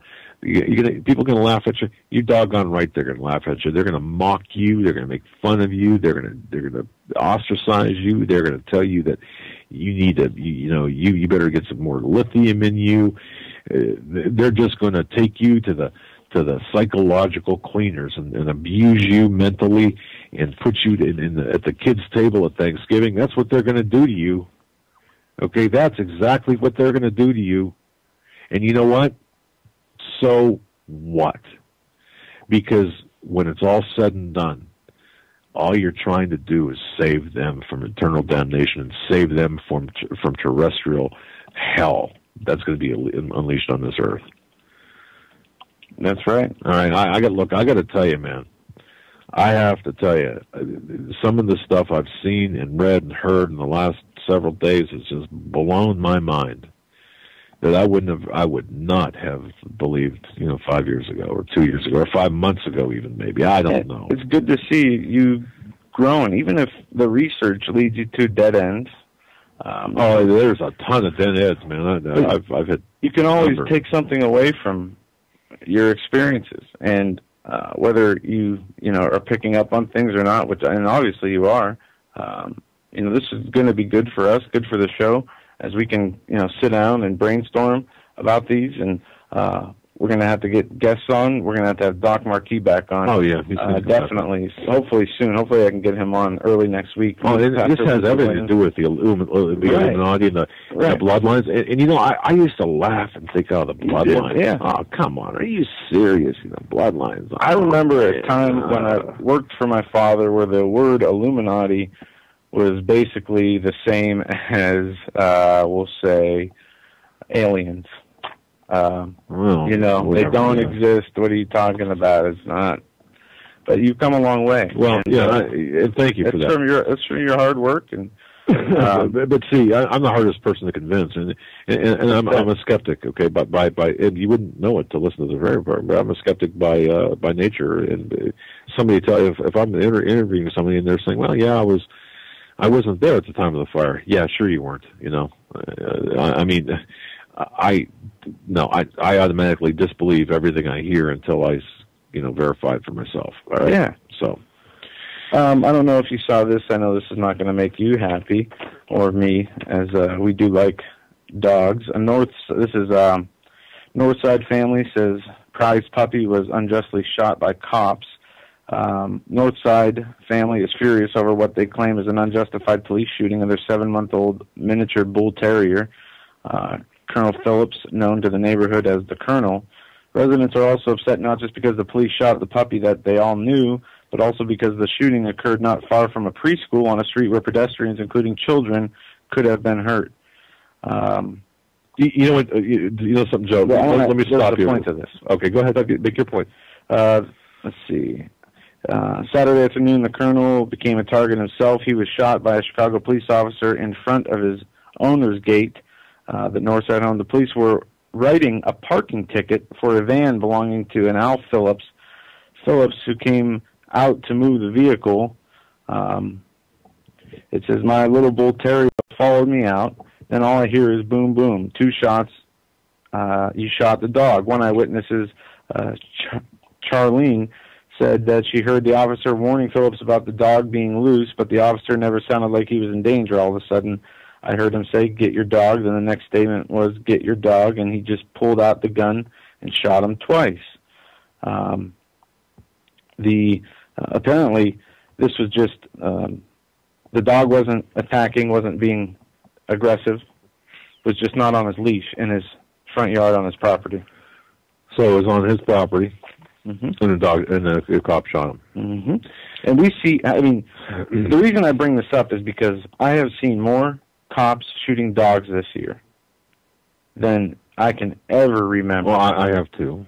It's bad. All right, let me weigh in on this, and I'll say that I think this is an absolute shame, because I think that I really believe that cops are shooting dogs. What'd you say? Apparently, I said dogs are shooting cops. Well, no, that would be a headline. That would be. All right, but here's the thing. All right, it's how people treat animals. I think that we're seeing.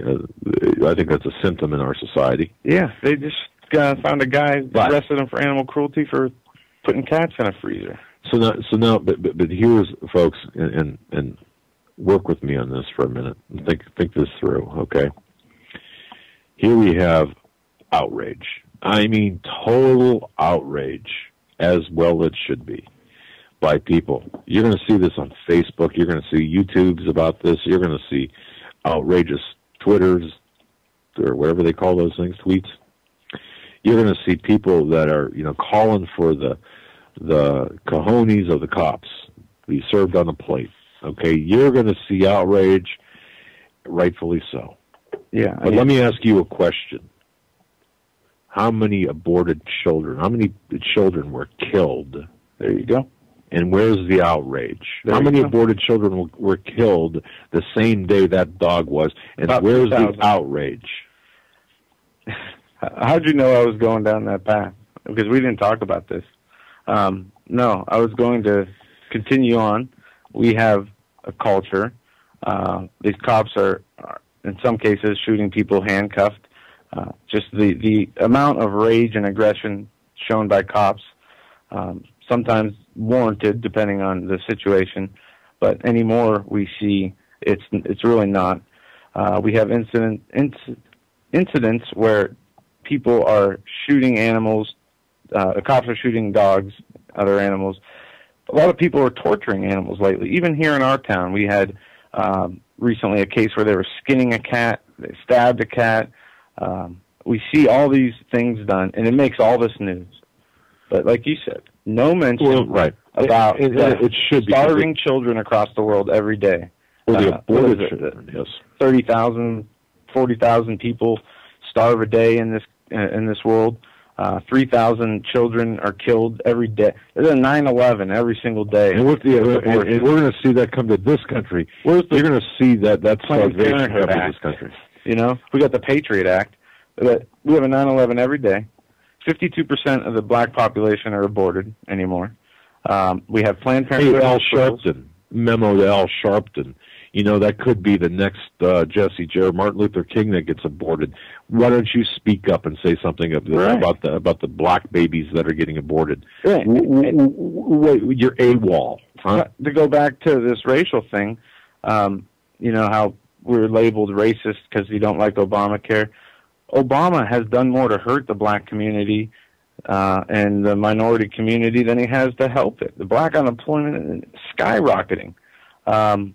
It's just terrible. He's not doing anything to help these people live better lives, which it's not his job. But when you see 93% of African Americans vote for him, 98% of black women, and that's mostly directly because of race. And they're voting for their own enslavement. They're voting for their own demise. But they don't care because they can have a black president and say, I mean, and Obama could, like I said, perform an abortion at a press conference on live TV, and you speak out about it, well, you're the bad guy. And this is the society we live in now. And you're right, there is no outrage for the troops, all the military men and women who fight for the freedoms of this country being slaughtered overseas. The Afghanistan army continues to have these rogue elements that are blowing up. I don't know if you heard there was a bombing in Iraq. There was 5 soldiers killed in Afghanistan. Every day there are people being slaughtered, starving. Well, my question to everyone is this, and you know, I don't know why. Guns are the problem. Well, of course. You know, I don't know why some columns that I write, you know, get absolutely no traction that I would think that they would, and others do that I have no. But that's not the point. When I say traction, I mean get spread wide, get passed around where there's people can see the information. I don't care about anything else besides the penetration of the truth. That's it. But we're at a point right now. And I think we have to realize this. We're at a point right now where we've never been before in modern history. Obama, and folks, I'll tell you this flat out. This is what I believe. I think maybe you can go back in the tapes and find my prophecy, or not prophecy, I don't prophesize, my predictions, my guesses, I guess would be a better term, that Obama would be reelected handily. Did you say that? I think I did. When? I don't know. You know what? I don't know. I do know. No, you might have said that actually. I know. I'm the only one that said that. I know that when I was on Lori Ross' show, I said it because I remember having a real dust up with her about it, and she said, no, that's not going to happen. And it was a friendly dust up. It was, you know, and she said, I think we better steak dinner on it. Like, I know that the elections are over, been over for a long time, and I still wake up some days thinking how that happened. Well, the reason I mention the elections is this. We're done with elections, I believe, ladies and gentlemen. I don't think you're going to see another election in this country because I don't think we're going to have a country in 4 years. And it doesn't matter anyway because the people are picked. It's not a choice by the people. They're picked by the elites. That's right. And, you know, I mean, look at Ron Paul, for an example. Whether you like him or not, just push that aside. He met the criteria to become part of the National Republican Convention, to be eligible to be nominated. He won 6 states. You need to win 5. Right. The Republicans changed the rules in all these towns, the voter fraud, the manipulation. He won Iowa. He won all these states that would have gave him the push in the beginning that, you know, Romney got, and that was it. He was leading all the polls in Iowa. He was taken out by fraud in order to put up the Romney, pretty much like the McCain-Obama ticket. Now, even with as bad as a candidate as Romney is, even though he was a Mormon, Obama got reelected, and Obama's not even a Christian. Nobody knows what religion he is, if he even is religious, aside from being satanic.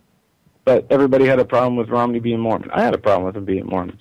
Well, but still, Just, hey, you know what? I'm just saying. You don't even have to go there. Just think about this. Remember, at least you know what religion he is. But I understand that, but you don't even have to go that far. Remember, we were talking about the Olympics. What was Romney's job in Utah?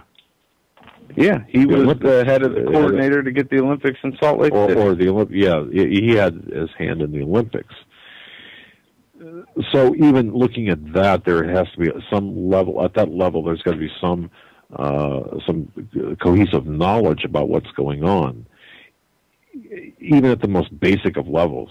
And if that is the case, and I believe that to be the case, then there's a level of complicity. Yeah, there is some complicitness. Complicity. That was the word I'm looking for. Complicity.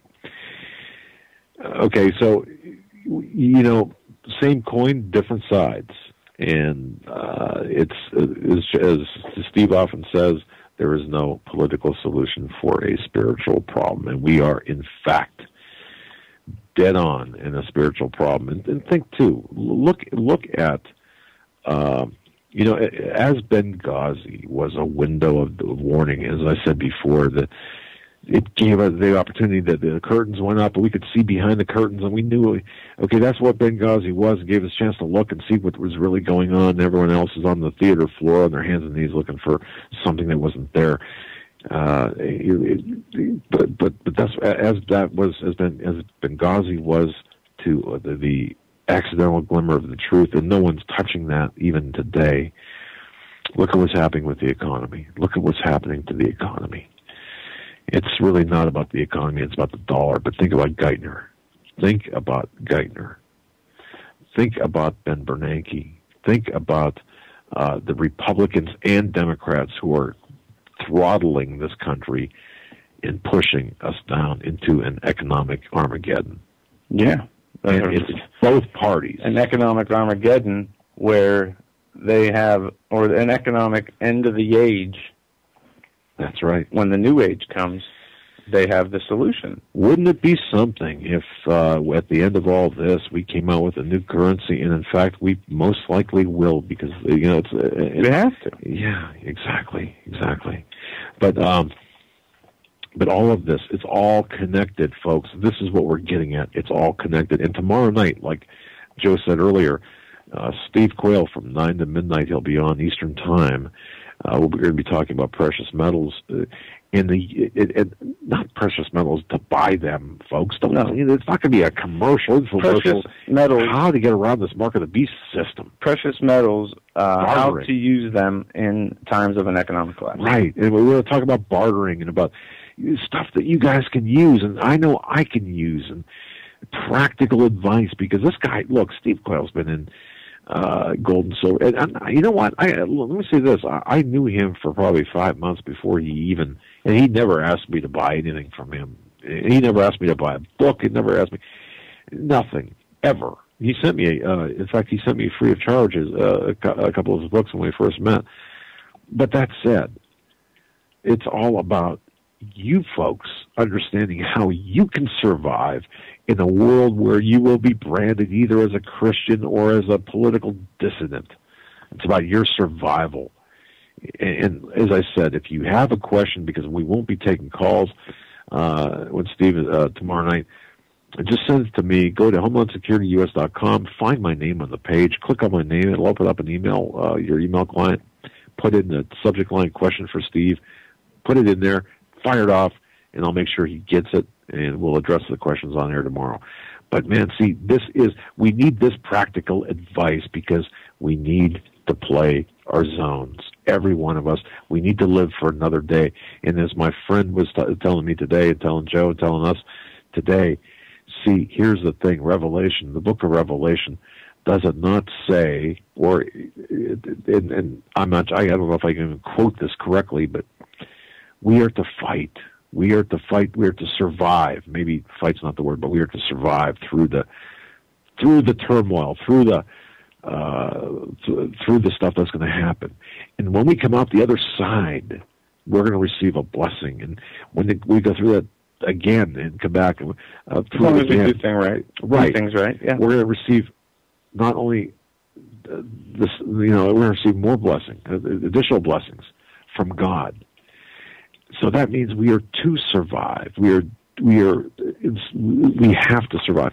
So in order to do that, in addition to the spiritual armor, the prayers, the spiritual, having your spiritual house in order, hey, a little bit of practical advice would be nice, wouldn't it? I mean, that's kind of what I'm looking for, too. I want to know how to circumvent this beast system, how to barter, and you think, well, geez, any idiot could figure this out. Well, really? Really? Well, count me as an idiot, because there are things that I want to know. I mean, I'd like to know. Yeah. And that's why this is going to be important. We're going to be taking calls in the third hour. I wanted to start in the last couple minutes of this hour getting into this gun grabbing, a history of gun confiscation or gun control by the government forced on people can be a sure death sentence. And I'll only get into a little bit of this. I know we got a lot of calls. So it starts, the evidence is clear. Hold on, sorry. You all right? I think there was one of those big spiders in my throat. Average citizen. Did you happen to see a spider when I was absent? No, it's okay. Stay on the ground. The evidence is clear. Average citizens' rights to unrestricted firearms, the ultimate means of self-defense, must not be infringed. History shows what happens when we let law-abiding citizens turn into unarmed citizens. For foreign invasions, a tyrannical government, criminals, or perhaps even an extraterrestrial invasion, gun rights should be totally be re-implemented in this nation and fully protected. However, if a citizen is shown to commit a violent crime with a gun, he should be imprisoned for life. We will not tolerate irresponsible, immoral behavior. If you drink and drive and kill people, you should have that taken away from you as well. But we should not ban drinking, nor should we ban driving.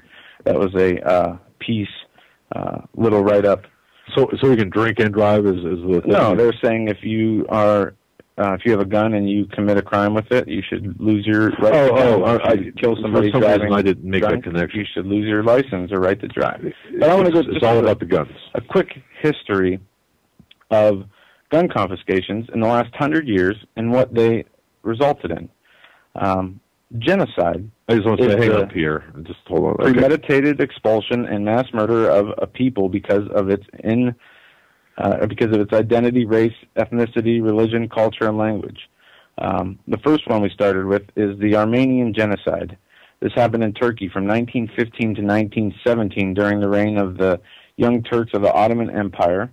And by the way, folks, this gives you the template for what could happen, because we don't really know exactly how this is going to go down. Yeah, but here are some examples, as Joe set up. Here are some examples. And the Armenian Genocide is also known as the Great Calamity. It refers to the forcible depopulation and slaughter between hundreds of thousands and more than 1.5 million Armenians to 2 million Armenians. It depends on which study you look at. But in 1915, the Ottoman Empire set out orders to destroy the Armenians. They were Christians. The Ottomans weren't. Public documents show the government planned on mass genocides, but they kept their intentions secret. What they did was, one instance was they drafted or enlisted a bunch of Armenians into the army, and instead of sending them to war, they sent them to forced labor camps where they were never seen again. This went on for 3 years. I'm going to go through some of the laws and ways that led up to this Armenian army. What they did is the Ottoman Empire was part of World War I. It was with Russia and Germany. It was on the side of Russia and Germany during World War I. And what they did was, first, they killed the women, men, and children without discriminations. The rulers lied about their intentions, drafted the Armenians into the army, sent them off to work brigades, and they were never seen again. In order to kill the rest of the Armenians, it was necessary to round them up and disarm them. First, they made a law making it illegal to possess weapons without registering it with the government. Okay. Under the punishment or imprisonment. The very first thing that they did was they collapsed the will of the people. The second thing they did, as you just pointed out there, they made it illegal to possess any type of weapon without registering it with the government. And this goes right into what Reno was saying, right into what all of our people were saying. Go on. I got a quote from Janet Reno here. She said, waiting periods are only a step. Registration is only a step. The prohibition of private firearms is the goal. And that's always been the goal since day one, folks. And you see here, in the first example in history of this 20th century of genocide happened when they began to take the guns from the people. And this is kind of a sequence of events. What happened was, in 1914, an estimated 2 million Armenians lived in the Ottoman Empire, while Armenians lived in East Anatolia and many other inhabitants of the western part of Turkey. It wasn't that the Ottoman court that caused the massacres in Armenia. They say it was the Christian propaganda in Asia Minor where the cry, "Down with Islam," triggered the War of the Crescent against the Cross. It's never the court, it's never the law, it's always the Christians. Just remember that. In 1914, the Ottoman Empire entered World War I on the side of Germany, Austria-Hungary, and Bulgaria. Turkey launched an unsuccessful military campaign against Russia and accused the Armenians in the region of siding with the Russians, kind of like the Patriot Act almost set up, accusing all of us of being terrorists. That's right. Ottoman authorities had already begun a propaganda drive to portray Armenians living in Turkey as a threat to one's country's security. They labeled the Armenians a threat to national security. In 1915, Turkey rounded up and imprisoned and later executed 250 Armenian intellectuals. That year, the cabinet passed a law of expropriation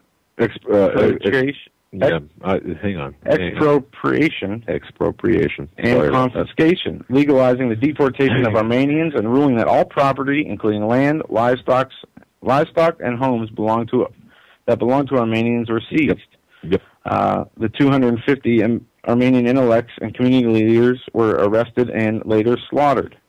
Also, it sounds a lot like communism to me, folks. What about you? What do you think? Yeah. They go on. The New York Times in 1915 reported that the road to the Euphrates were strewn with the corpses of exiles and those who survived the doom to certain death. Sounds like refugees plan to exterminate the whole Armenian people. Theodore genocide. Roosevelt characterized the carnage as the greatest crime of war, describing it as a Holocaust. Churchill wrote, "There was no reason to doubt that this crime was planned and executed for political reasons." Of course not. No. But going on here, I'm not going to go through all the Winston Churchill, I admire him, certain things about Winston Churchill, but come on. I'm just going to give a few examples of things that happened. February 27th, in the village of Chamoka in the Kyrgyz province, the government demanded all weapons from the Armenians. March 1st, the Armenian and Turkish army are deprived of their uniforms and arms. Guns first, folks. Yep. March 3rd, Armenian soldiers in Erzurum army are deprived of their uniforms and arms.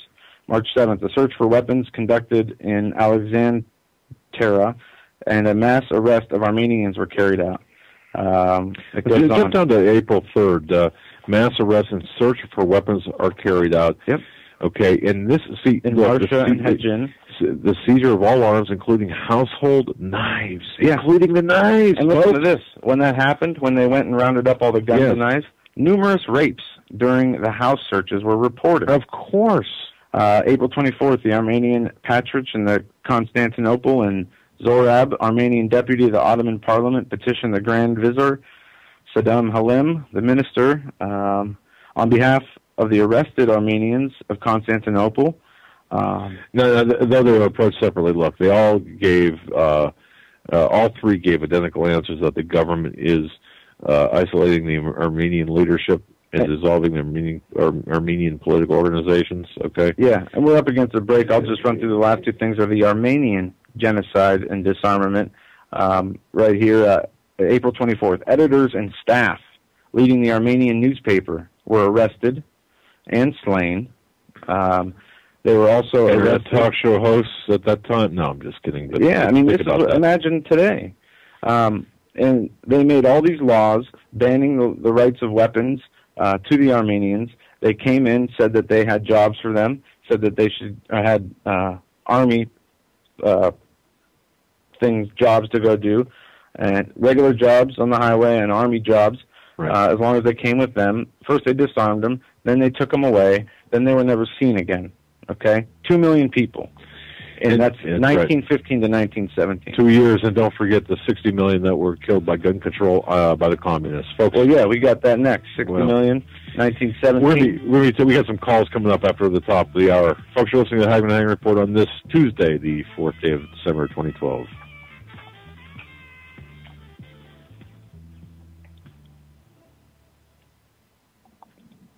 If you're stumped, you don't know what kind of gift to give to a friend or a loved one, I'm telling you, you must go to 4physics.com. That's the numeral 4, PHYSICS.com. This is your one-stop shopping palace. That's the only way I can put it. I could spend easily an hour on this website. Innovative, fun, educational. There are games, books, weather instruments, unique time-telling devices, jewelry, optical devices, laboratory equipment. Let me give you an example. We all know we can tell time. With a sundial, you've seen those advertised. Did you know that you could tell time by the stars? At 4physics.com, you can buy a horologium nocturnum. This was a navigational device used in the 15th century by navigators at night to tell time by the stars. It's beautifully crafted in the shape of a pendant made of bronze and pewter or gold and silver. Absolutely a stunning gift. I would be proud to give it to anyone. You must go to 4physics.com. Even if you're not stumped, that's 4physics. That's the numeral 4, PHYSICS.com. It's your one-stop shopping palace. Any problems that you have, I don't know what to get Grandpa, I don't know what to get my loved one, that's unique, you will find it at 4physics.com. Please take my word for it. Go to the website, but give yourself a lot of time because you're not going to want to leave. 4physics.com. Survival of the fittest. In any and all situations, survival is your number one priority. That requires being tough and thinking smart. And the folks at Freeze Dry Guy are going to help you do just that. They have the long-range patrol ration entrees, what they call the Brick Pack. When you're in survival mode, it is absolutely the best item for your survival pack or bug-out bag. You can go farther, faster, and carry more food with the LRP cold weather ration entrees. Not only do these long-lasting, durable entrees help sustain you or your family through the harshest environment or situation, they are by far the most delicious of their kind. No contest. With a variety of tasty entrees, you can't beat the LRP Brick Packs. Let Freeze Dry Guy help you in your survival situations. Go to freezedryguy.com. That's freezedryguy.com. Or call 866-404-3663. That's 866-404-FOOD.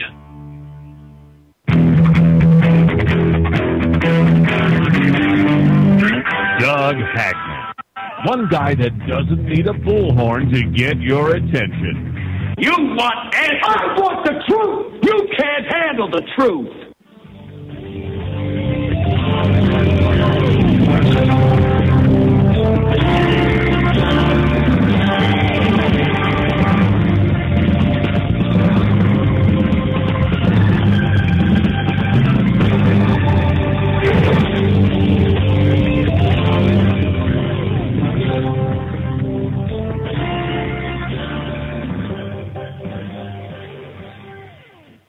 And welcome back, ladies and gentlemen, to our third and final hour of the Hagmann and Hagmann Report this Tuesday, December 4th, 2012. Just a quick housekeeping note. Tomorrow, program time is 9 p.m. to 12 p.m. Eastern, 9 p.m. to midnight Eastern Standard Time, as we will be joined by special guest Steve Quayle for a show on metals, how they can be used to survive in the economic collapse, and the mark of the beast.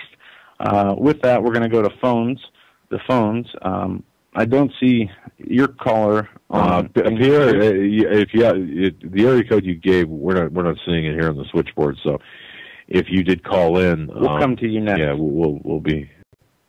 Yeah, first we're going to go to Jesse. Jesse, you're live on the Hagmann and Hagmann Report. Okay, can you hear me? Yes, I can. Roger that. It's been a while since I've done this live. I'm kind of nervous, but anyway, it's just you. It's just us. Just us. That's all. Oh, okay. Anyways, I usually catch your shows on the archives, and I heard you mention something about, if Israel is backed up against the wall in regards to Syria, that they might possibly use a nuke or of some sort. Yeah, I heard you mention that.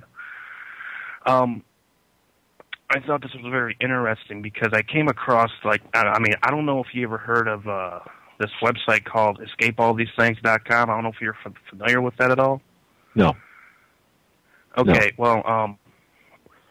Well, I was reading a paragraph on one of the articles this individual wrote, and he mentioned that Israel has this program called the Samson option. I don't know if you heard about that. Yes, I'm very familiar with that. Yep.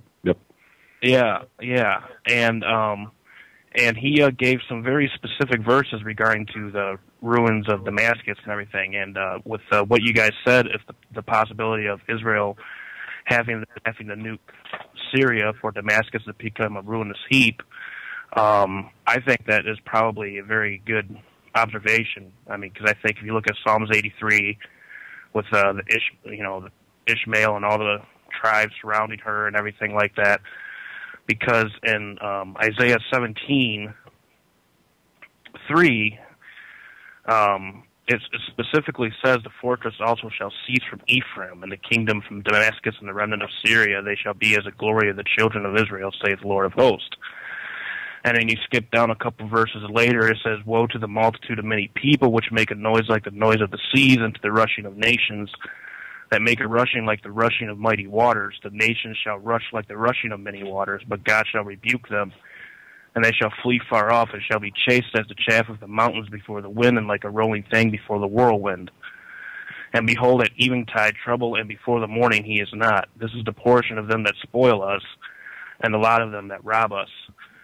And then if you skip down to Jeremiah 49:23-27, it goes into even further detail on that. And Psalms 83 obviously goes into more detail.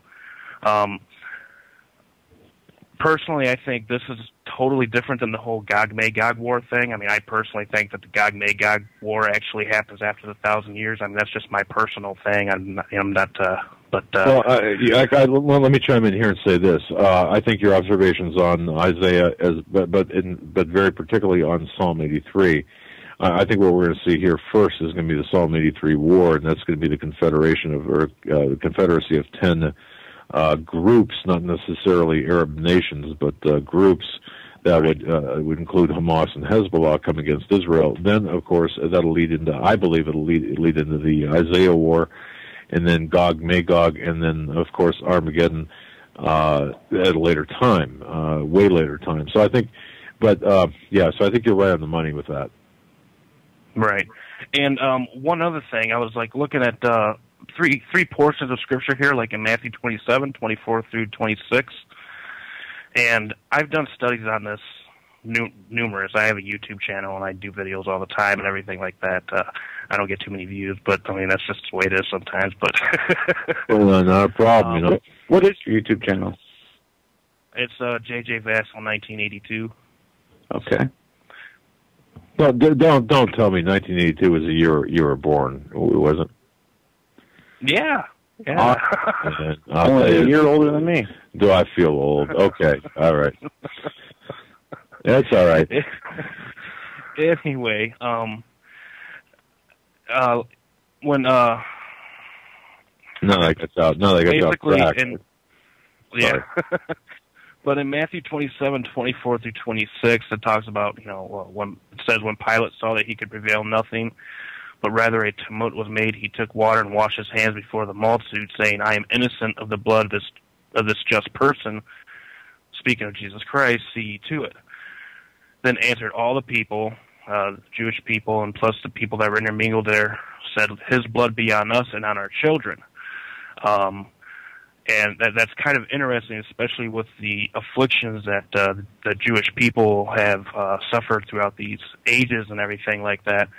I thought that was kind of interesting. It's basically, I mean, when they said that, it's almost like they were putting a curse on themselves by saying that. But then on Matthew 27:26, they said, "Then released he Barabbas unto them. And when he had scourged Jesus, he delivered him to be crucified." Now, this is very interesting because I did a little key search on the word Barabbas. And if you separate that word, and if you look up the word in the Strong's, it actually means son of the Father. Now, this is very interesting when it comes to the type of this possible of this end-time dictator coming on the scene. Because you look at the word, you separate the word bar, which means son. The word bar means son in the Greek, and Abba means father, son of the Father. So when they were both standing there, and he said, which one should I have released unto you? And they said, crucify Jesus, give us Barabbas. It was almost like a symbology thing of, hey, they're accepting the false son of the Father in reality to the true son of the real Father. You understand what I'm getting at? I kind of do. In other words, yeah. Okay, yeah, in a very convoluted sort of way, but I think it's intentionally convoluted. Okay, all right. So it's kind of like a type or typology type thing, like type or anti-type. Basically, yeah. they rejected the true Messiah, and they're going to reject the false Messiah in the future. They rejected the Messiah at the beginning, and they accepted a murderer. And it's going to be like the same thing when this false Messiah comes on the scene. Again, they reject the true Messiah, and they accept the false Messiah, Antichrist, for the 7 years or 3.5 years, or how there's conflicting times with that of how long that's going to last. But will the real Messiah come concurrent with the false Messiah?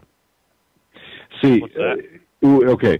What you're saying is they're going to reject the real Messiah in place of the false Messiah. No. No? I think he was saying that they rejected the real Messiah. Yeah. 2,000 years ago. Right. And they will reject the coming false world teacher that is proclaimed to be the Messiah. Yeah, they'll accept him at first, and then obviously, according to Zechariah 13, they will look upon him whom they have pierced, because it says in Zechariah 13, if you skip down to the last couple verses, it says, and it shall come to pass that in all the land. Now, if you look at verse 1, it says the inhabitants of Jerusalem, specifically. And it says in Zechariah 13, 8 and 9, it shall come to pass that in all the land, said the Lord, 2 parts therein shall be cut off and die, but the third shall be left therein, unfortunately. And I will bring the third part through the fire, and will refine them as silver is refined, and will try them as gold is tried. This is basically the remnant of the Jewish people that are going to actually see or actually look upon him whom he has pierced. Because in the middle of this chapter in Zechariah 13, which is a very interesting study, it says, where is it? It says, in verse 6 it says, or verse 5 it says, but he shall say, I am no prophet, I am an husbandman, for man taught me to keep cattle from my youth. And one shall say unto him, what are these wounds in thine hands? Then he shall answer, those with which I was wounded in the house of my friends. Now, who can that be?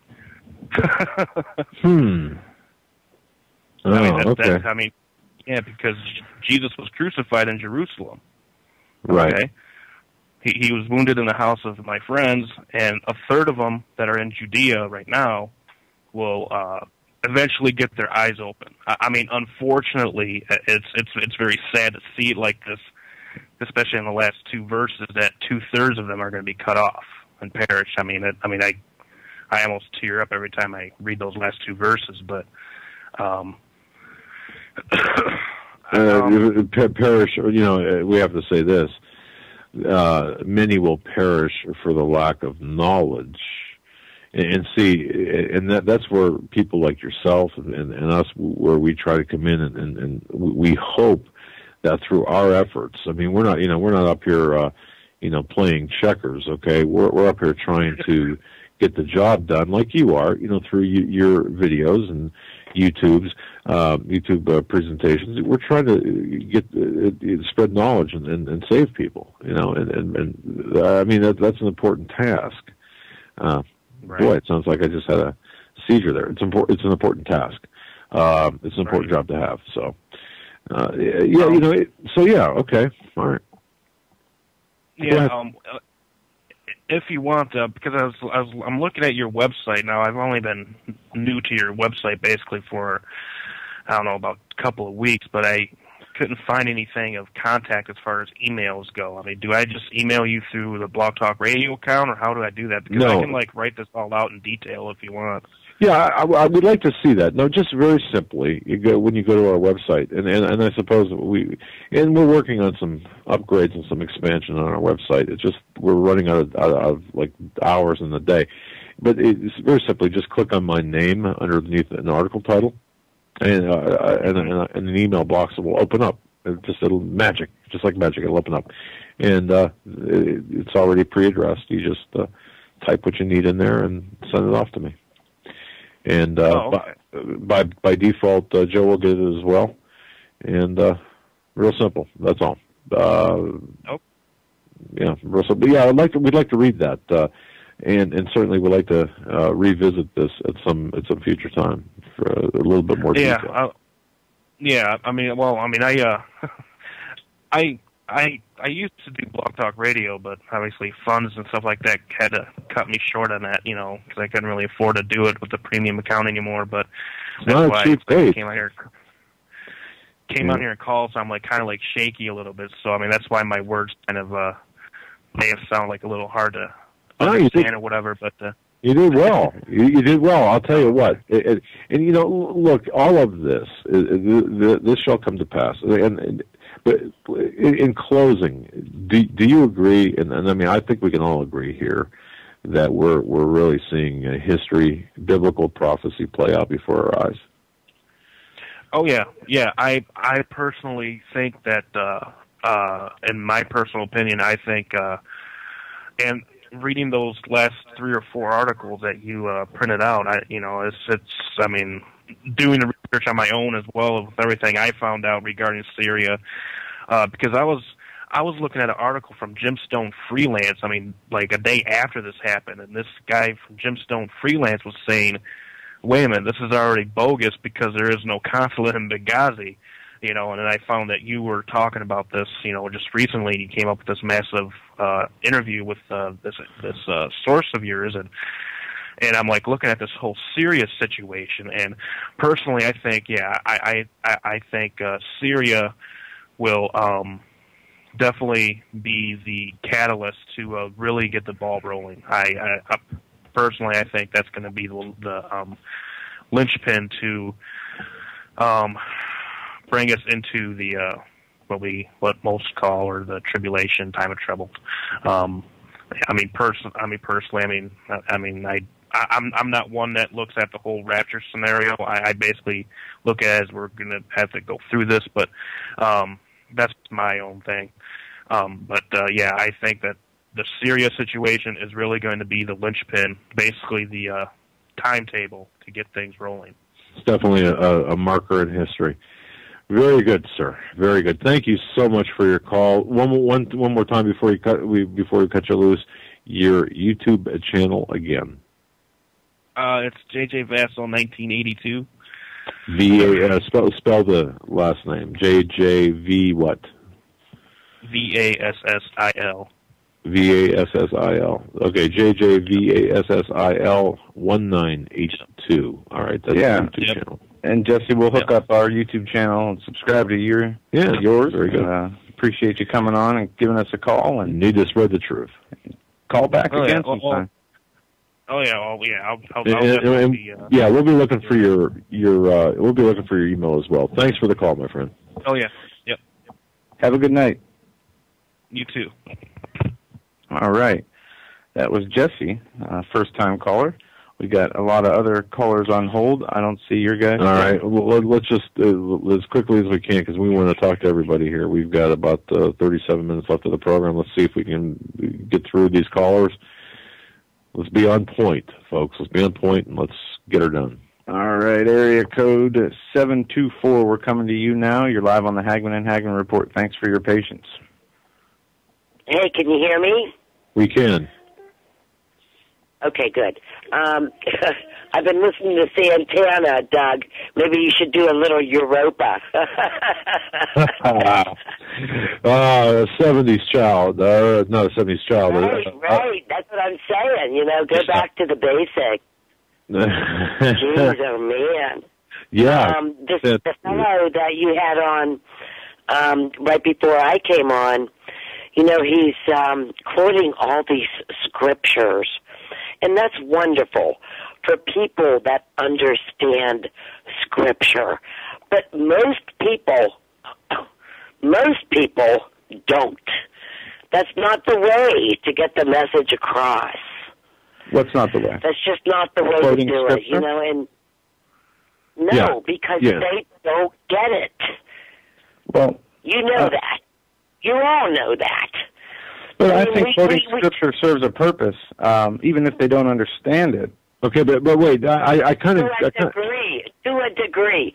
But in order to lasso them in, you know what I mean, lasso them in, you can't use Scripture because it confuses them. Okay, how would you do it? Seriously, how would you... What do you recommend? Okay, I start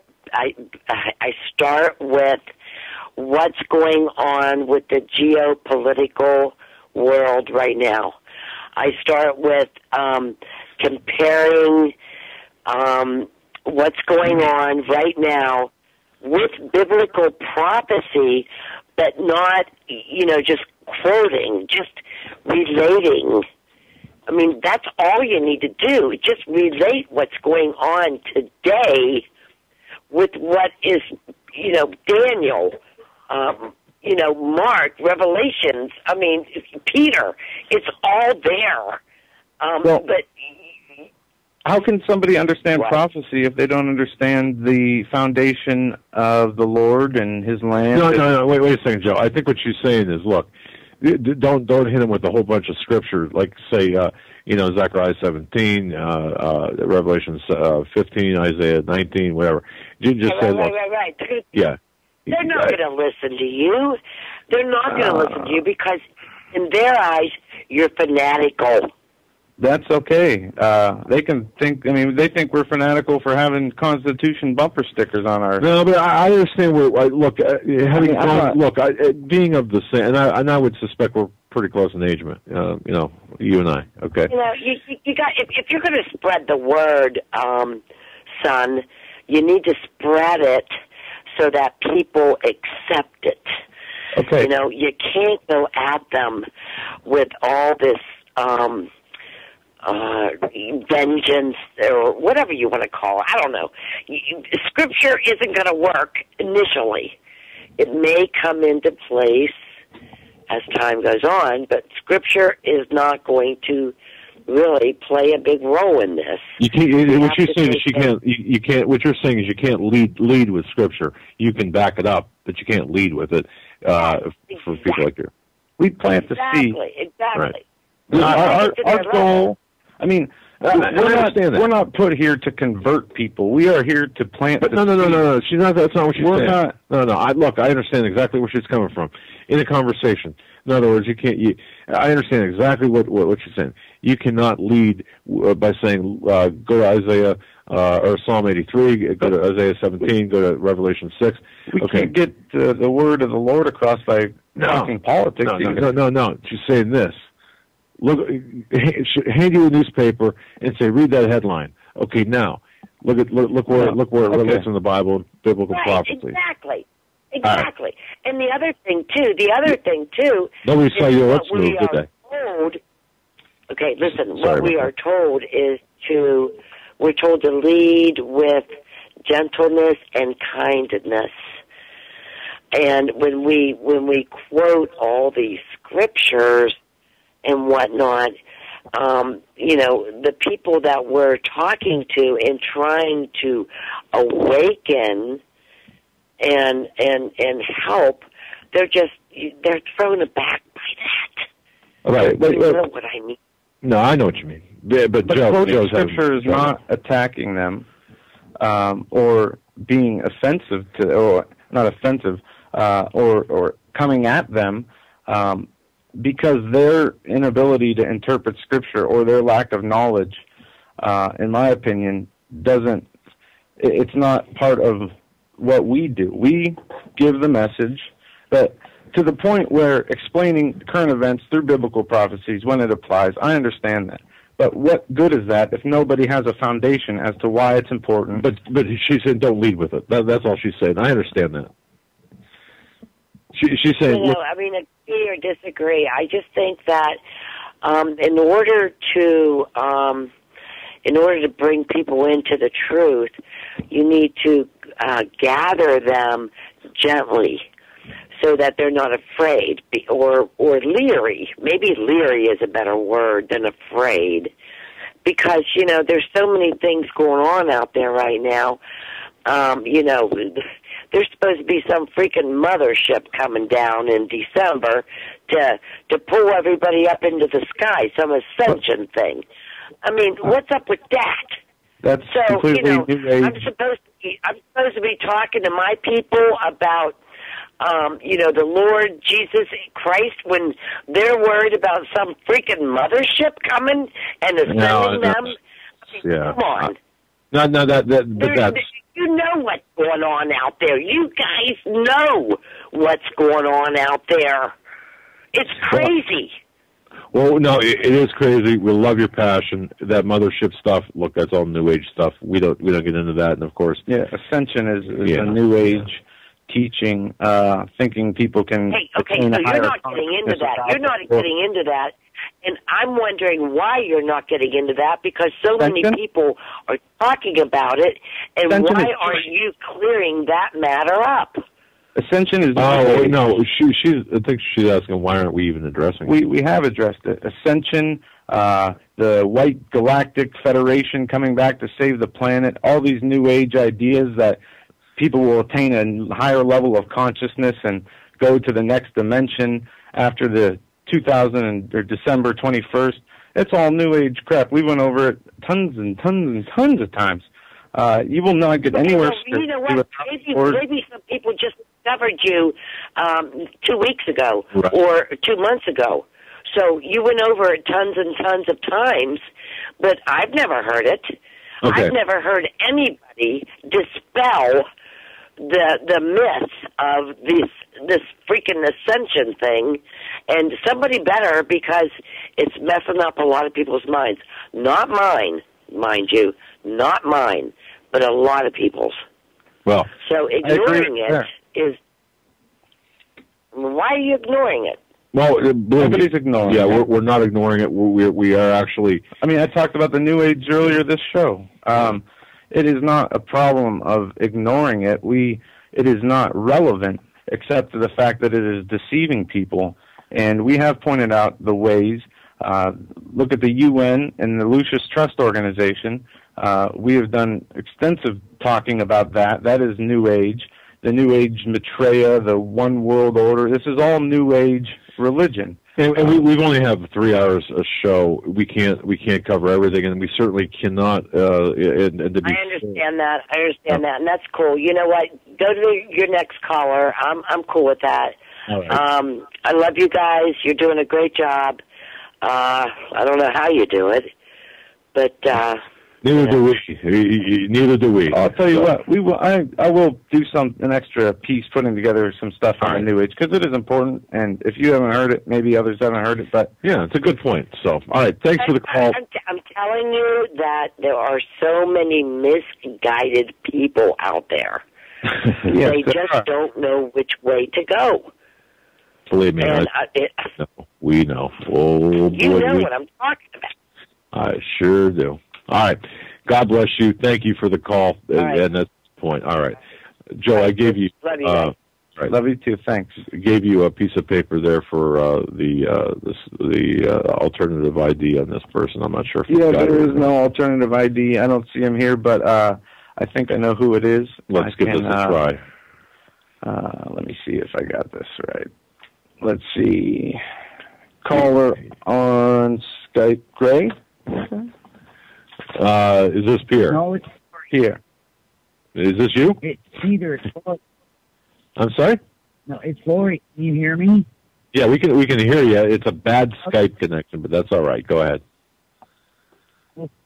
Well, if you can't hear me, there's not much point. Is that any better?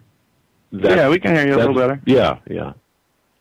Okay, well, it's Lori, and I didn't. I had a question from some time ago, Doug, when you guys were talking about getting pulled over and all that for the phone and all this kind of thing. And it sounds kind of trivial, but it really is a big deal, because under common law, which nobody here has lived under, who's the victim? The state. This is how all this stuff ties in. This is why we have laws, wars without any backing, because we ignore the law. Okay. I don't know if that's coming out right, but it's back when you were talking about that, Doug. No. I agree. It's a bad thing for people to be doing that, but there's no victim. Until you run that car off and hit something, there's no victim. And the state claims to be the victim. Right. So what's your point, though? Well, my point is that very law form is what leads to what we have today, where you have that Congress is supposed to declare wars, but we now have an executive run amok saying, well, it's not a war, it's a military kinetic action. One thing leads to the other was the only point I was saying, and that's kind of the little foot in the door. Right. And I no, we agree with you on that. Now, we don't want to, okay, for example, checkpoints. We can't trivialize those, because we see what happens with the checkpoints and how things just go, grow. And of course, that breeds the mentality, the conditioning for the TSA and so on. And it's a matter of conditioning and control. I'm not so sure. I mean, I understand what you're saying about the victimology and the lack of a victim, and then having the state being classified as a victim under common law. I understand that argument. I just don't see us winning many conversational arguments when we drag common law into it, if we approach it in that fashion. Now, that said, it's not wrong. It's just a matter of how we look at it. But you're right in the concept. You're right in the fact that, it'd be like, smoking marijuana in your home and never leaving your home. Well, that's not even that's not really a good, it's like violating a dog license ordinance, but you have a dog, okay? It's that kind of thing. So we understand that. Yeah, your caller here, what is that, Time Bird or whatever, just hit it. God's law is common law. That's the crux of it right there. Whoever that is, they got it. And when we abandon God's law, then we're in trouble. And that's that. Thank you so much there, Timberbird, or whatever that name is. But that's really where I was going. I don't want to tie up any more of your time. I just thought I'd get that little blurb out. All right. Well, God bless you. Thank you very much. And that's a good point, caller. That's a very good point. All right. Thanks for the call. Yeah. I'm glad we got you through. What's that? I said we're looking forward to having you on the 13th. Oh, yeah, Lori. We're going to be on Lori's show. This is Lori's from News Talk Radio. Right, okay. We'll be on after our show for an hour, and we look forward to it. Yeah, well, I'll tell you, this Skype connection is so bad, I didn't even recognize your voice. Okay. All right. Thank you. Take care. Thank you. Bye-bye. Yeah, it's terrible when you can't recognize people's voices. Just a quick recap here. Wow. Before we took... I don't know, a couple calls ago, the people in the chat room said we lost sound. There was nothing popping or flashing here on our end, and on Troy's end, nothing either. So I don't know what that was about. Let me just interject this here. We've been getting a lot of reports of people that will call in, and actually there are programs out there that'll create problems where the sound will go out, and we try to keep ahead of that, but they're... and as crazy as you might think that this might be, they are people that will do this for the purpose of knocking our sound out. And That's okay. That's just the way it goes. I want to find our caller here who we were waiting for.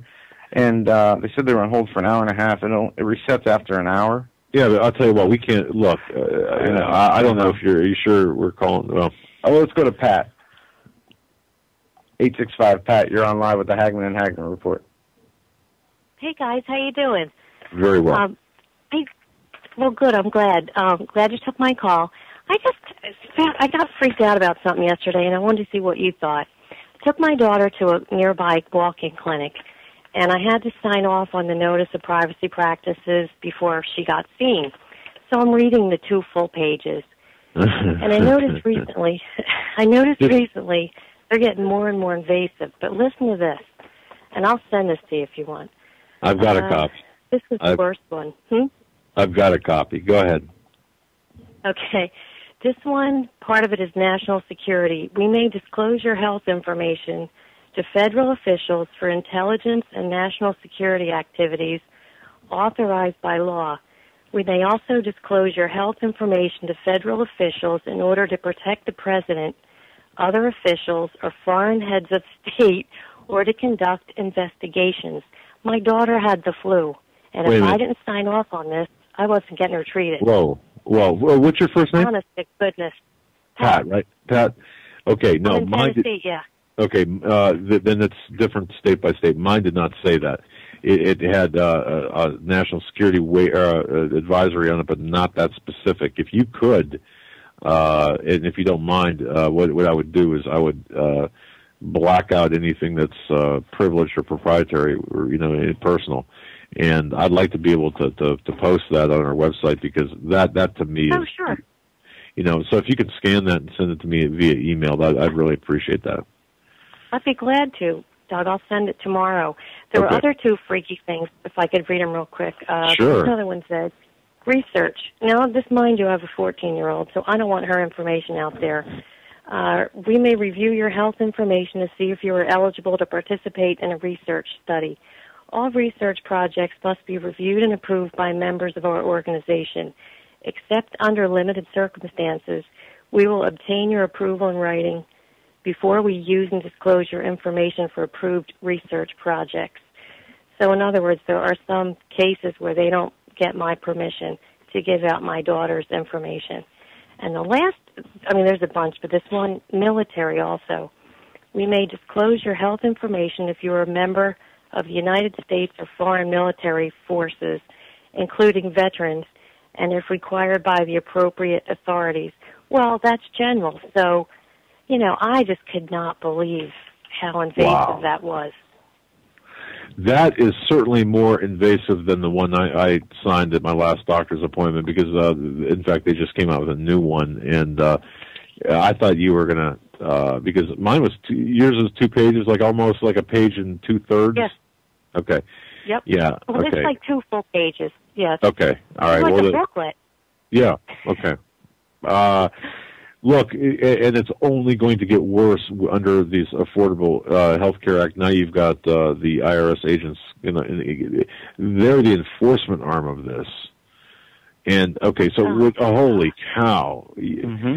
So I just, Pat, I can't wait for you to get. And I promise you, I'll black out, or if you want to black out whatever you need to black out. But I certainly think people have to see this in black and white to understand. Oh yeah.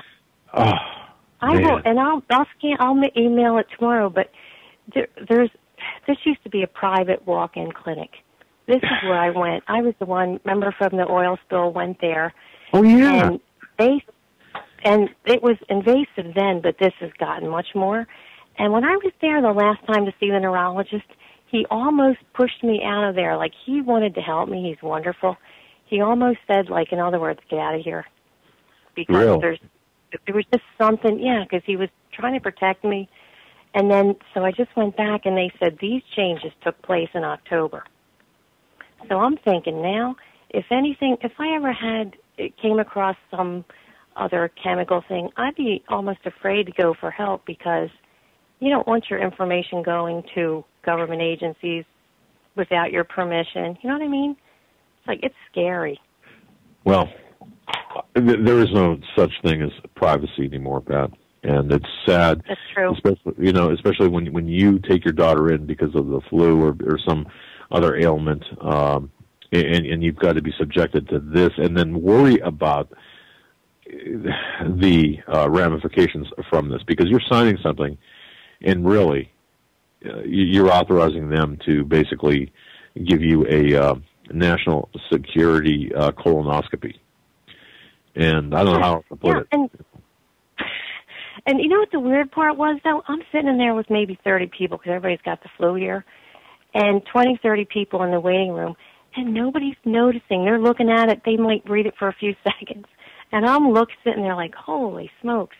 It just, people were oblivious to that. Was blowing my mind. It didn't seem to raise concern in people. And the other last thing I want to say is I was in the hospital that just bought, this conglomerate just bought up the walk-in clinics around here.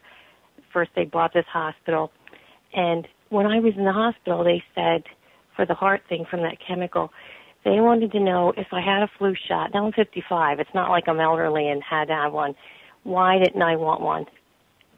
Really? Like, what was the reason? Yeah. A so flu it's shot? part of the same, same system. Yeah.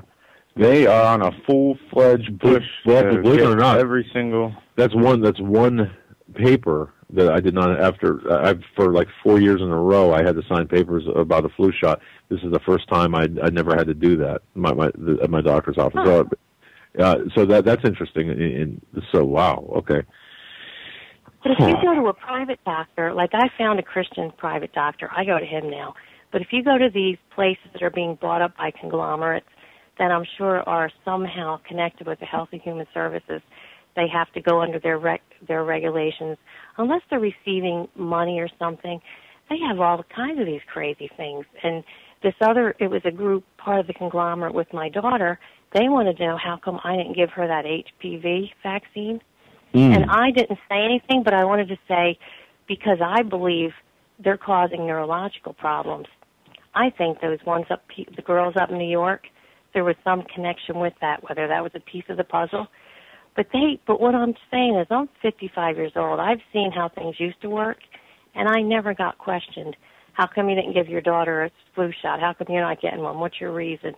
Aren't you getting her the HPV? And I'm looking at him like, what? But I have to be careful with my responses, which I just think is so strange. But I thank you for listening, to this, because when I read that about national security, and I thought, what does that have to do with protecting the president?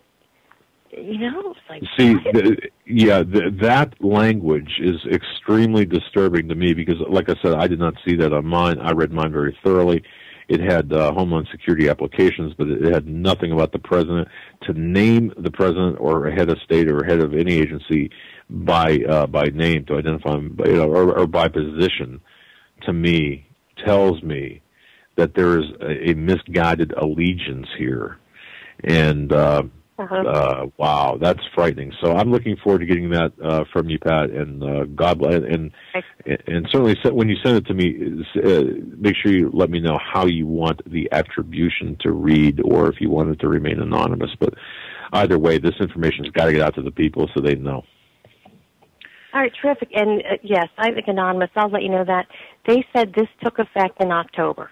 Okay. I asked, I said, when did this start? October. Well, I don't want to hold you. Thank you very much for taking my call. God bless. Hang in there, Joe. Hang in there. Wow. Thanks, Pat. You have a great night. You too, Joe. Bye, Doug. Bye-bye. Bye. Wow, man. Joe, I'll tell you, it's something. All right. We got our guy on hold here. The person has been on hold for a while. Well, I'm sorry. No, they say that they can hear audio disturbances on hold. All right. Let's bring the caller on. We're coming to you now. I'll call you Gray. What's Hey guys, it's Pierre. Pierre. My name is Pierre, but I go by Gray Malkin. Everyone in the waiting room. Hey, what's up? I know we don't have a lot of time, guys, because you only got about less than 10 minutes before you go off the air. I guess we're just going to have to catch up later on the issues that you talked about, because you hit home on a lot of interesting things, and I would really like to give you my take on this from an intelligence perspective. Well, yeah. Let's let listeners know. your background as much as you care to give, because I think it's important for context. Okay. The bottom line with me, guys, is I'm a Marine Corps vet. I'm an officer, or was an officer. I've done 12 years.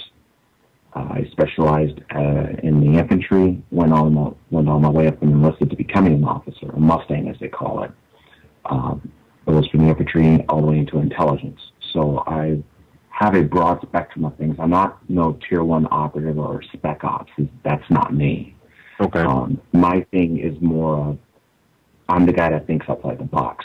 I do future trends and projections, if you can put it in that kind of context, for what is to come, how it will happen, what you see happening, how do these chain of events happen, how do they link up? Then how can you, from there, why is this happening, and is there a way to curtail it? And that's a pretty difficult thing to do, but I have this talent to where I can just put pieces of the puzzle together, and then from there, I paint this lovely, macabre picture of things to come. It's just how it is. And like with Syria, for instance, I wrote documents on that 3 years ago, for instance. There's a lot of things that I wrote about years back that's still classified to this day. And the things that we're going through today is in part, to some degree, what I wrote about. And the more I thought about this, guys, at first I'm just thinking, well, here I am writing these reports, and I'm doing this, and I'm doing that, and, it's good for the country and all this stuff. But then the more I looked at this from the spiritual aspect of things, it made me really wonder about myself. It made me wonder if I'm being a seer or something to that effect, maybe like a lens or so for God. Because everything I did, I prayed for, I had to get counsel on. And these things they just come, just flows right on out. And like right now where we're at, so you got about 8 minutes left, I think. We've got potential regional, not potential, it's going to happen. The regional conflict that's going to break out in Syria, which is going to spread all the way through Jordan, Israel, and so forth. You're right. That issue going on, and it can go very nuclear rather quickly. The Samson protocols, that is very real, folks. It is not a joke.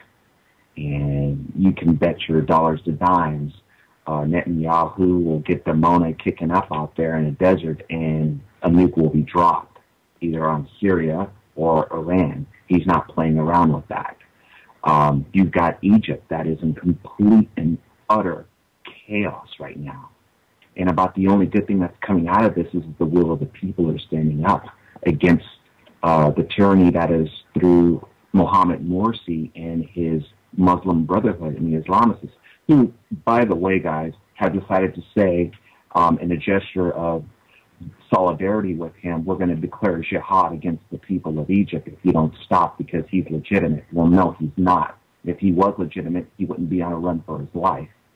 I've never seen anything like that happen so fast, so quickly. And I parallel Morsi with Obama. You guys can see this parallel. Only difference between Morsi and Obama is Obama is slow and methodical in what he's doing. But the thing is that the people here are catching up with that. The more people are waking up to him and his what's the word I'm looking for, his cohort's plans, the more they have to adjust or ramp things up. So it's kind of, the scale literally is tipping, whereas in Egypt, the scale has totally tipped. And the people want their change. You can only go about things peacefully for so long before you have to take it to the next levels. There's only 3 levels to things. There's the peaceful way of revolution. Then the peaceful way becomes the intellectual. The intellectual and a peaceful, should that not work, automatically goes into the third and final stage, which is physical revolution. And that's what we're seeing over there. It's happening. A lot of this stuff was engineered by the Western countries. It's no big secret. You guys talked about this. Steve Quayle's talked about this. Everyone has talked about how our hands have been in the cookie jar on these things. And now it's come to bite us in the tail. Then you have on the spiritual front with the United States of America, people have turned their backs their collective acts on the Lord. Now, you all know what that means. And you all know what kind of judgment, or you can dream of what the judgment's going to be. I've been having visions of this for a very, very long time. And I can't really get into it because we don't have a lot of time right now. And it's an eye-opener. It's a very big eye-opener. We're okay. Realizing that we're up against, realizing about the time constraints. I take it you've read what I've written about Benghazi and about Syria and about the bigger objective. Have you? Or? Oh yes, they're totally connected. So there's no way of even remotely denying this. I mean, I never seen a more blatant act of smoke and mirrors being tossed. Okay. Than I had with Benghazi. Am I missing anything in there that from what you've seen? Is there anything that is not right or I'm missing? The only thing I think that needed to be added into this, and it seems like it's a minor thing, but believe me when I tell you it is not. It's on the home front here when you have BHO's international senior security advisor, whatever, Valerie Jarrett, talking out on the mainstream media and on the international news saying that when he gets in office, vengeance is going to be given. We're going to get our revenge. And we are looking at it, gentlemen. And everyone in a waiting room, we're looking at this. The revenge is happening. We've had 2 flag officers removed from their commands in the field. This hasn't happened since Douglas MacArthur, okay, and George S. Patton. You got Rear Admiral Galluette released from his command on the Stennis battle group, which, by the way, is a very stressed out group because they've been deploying left and right with no breaks, because he was going to do the right thing and get his people out there, the in extremis teams out there to go get the ambassador and those SEALs out. You had General Ham of AFRICOM, who was going to do the same thing. The whole thing is the in extremis team was supposed to go in and do their stuff.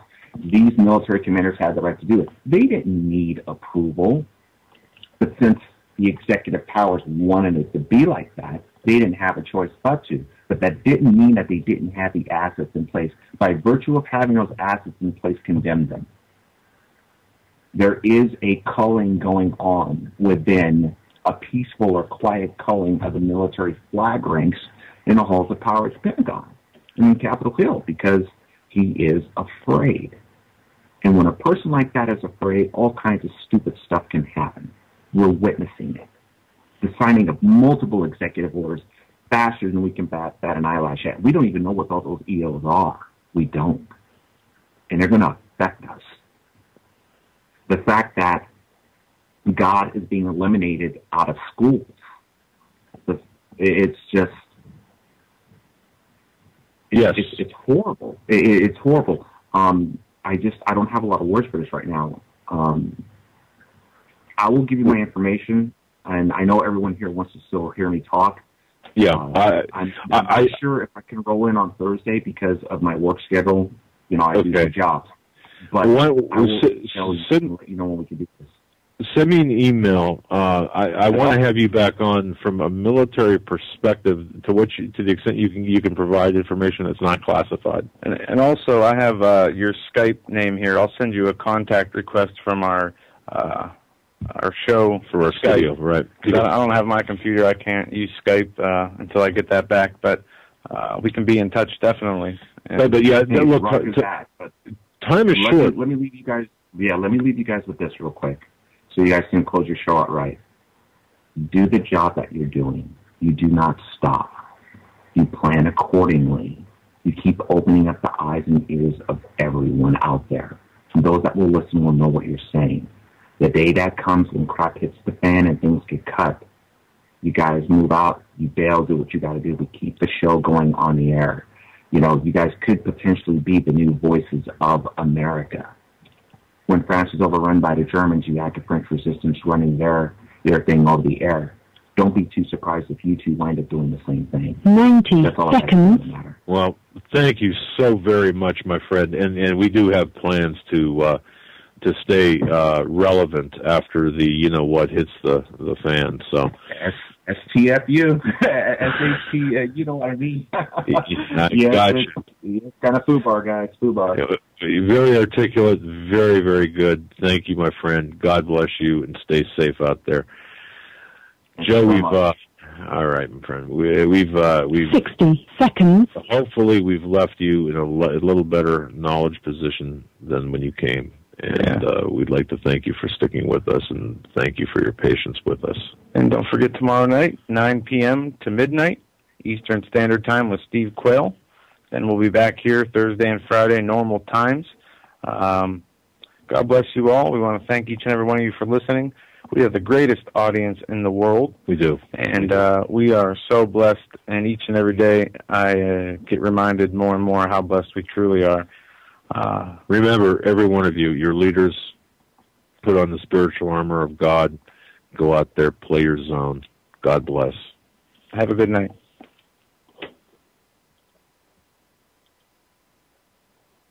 Thank you for using Blog Talk Radio.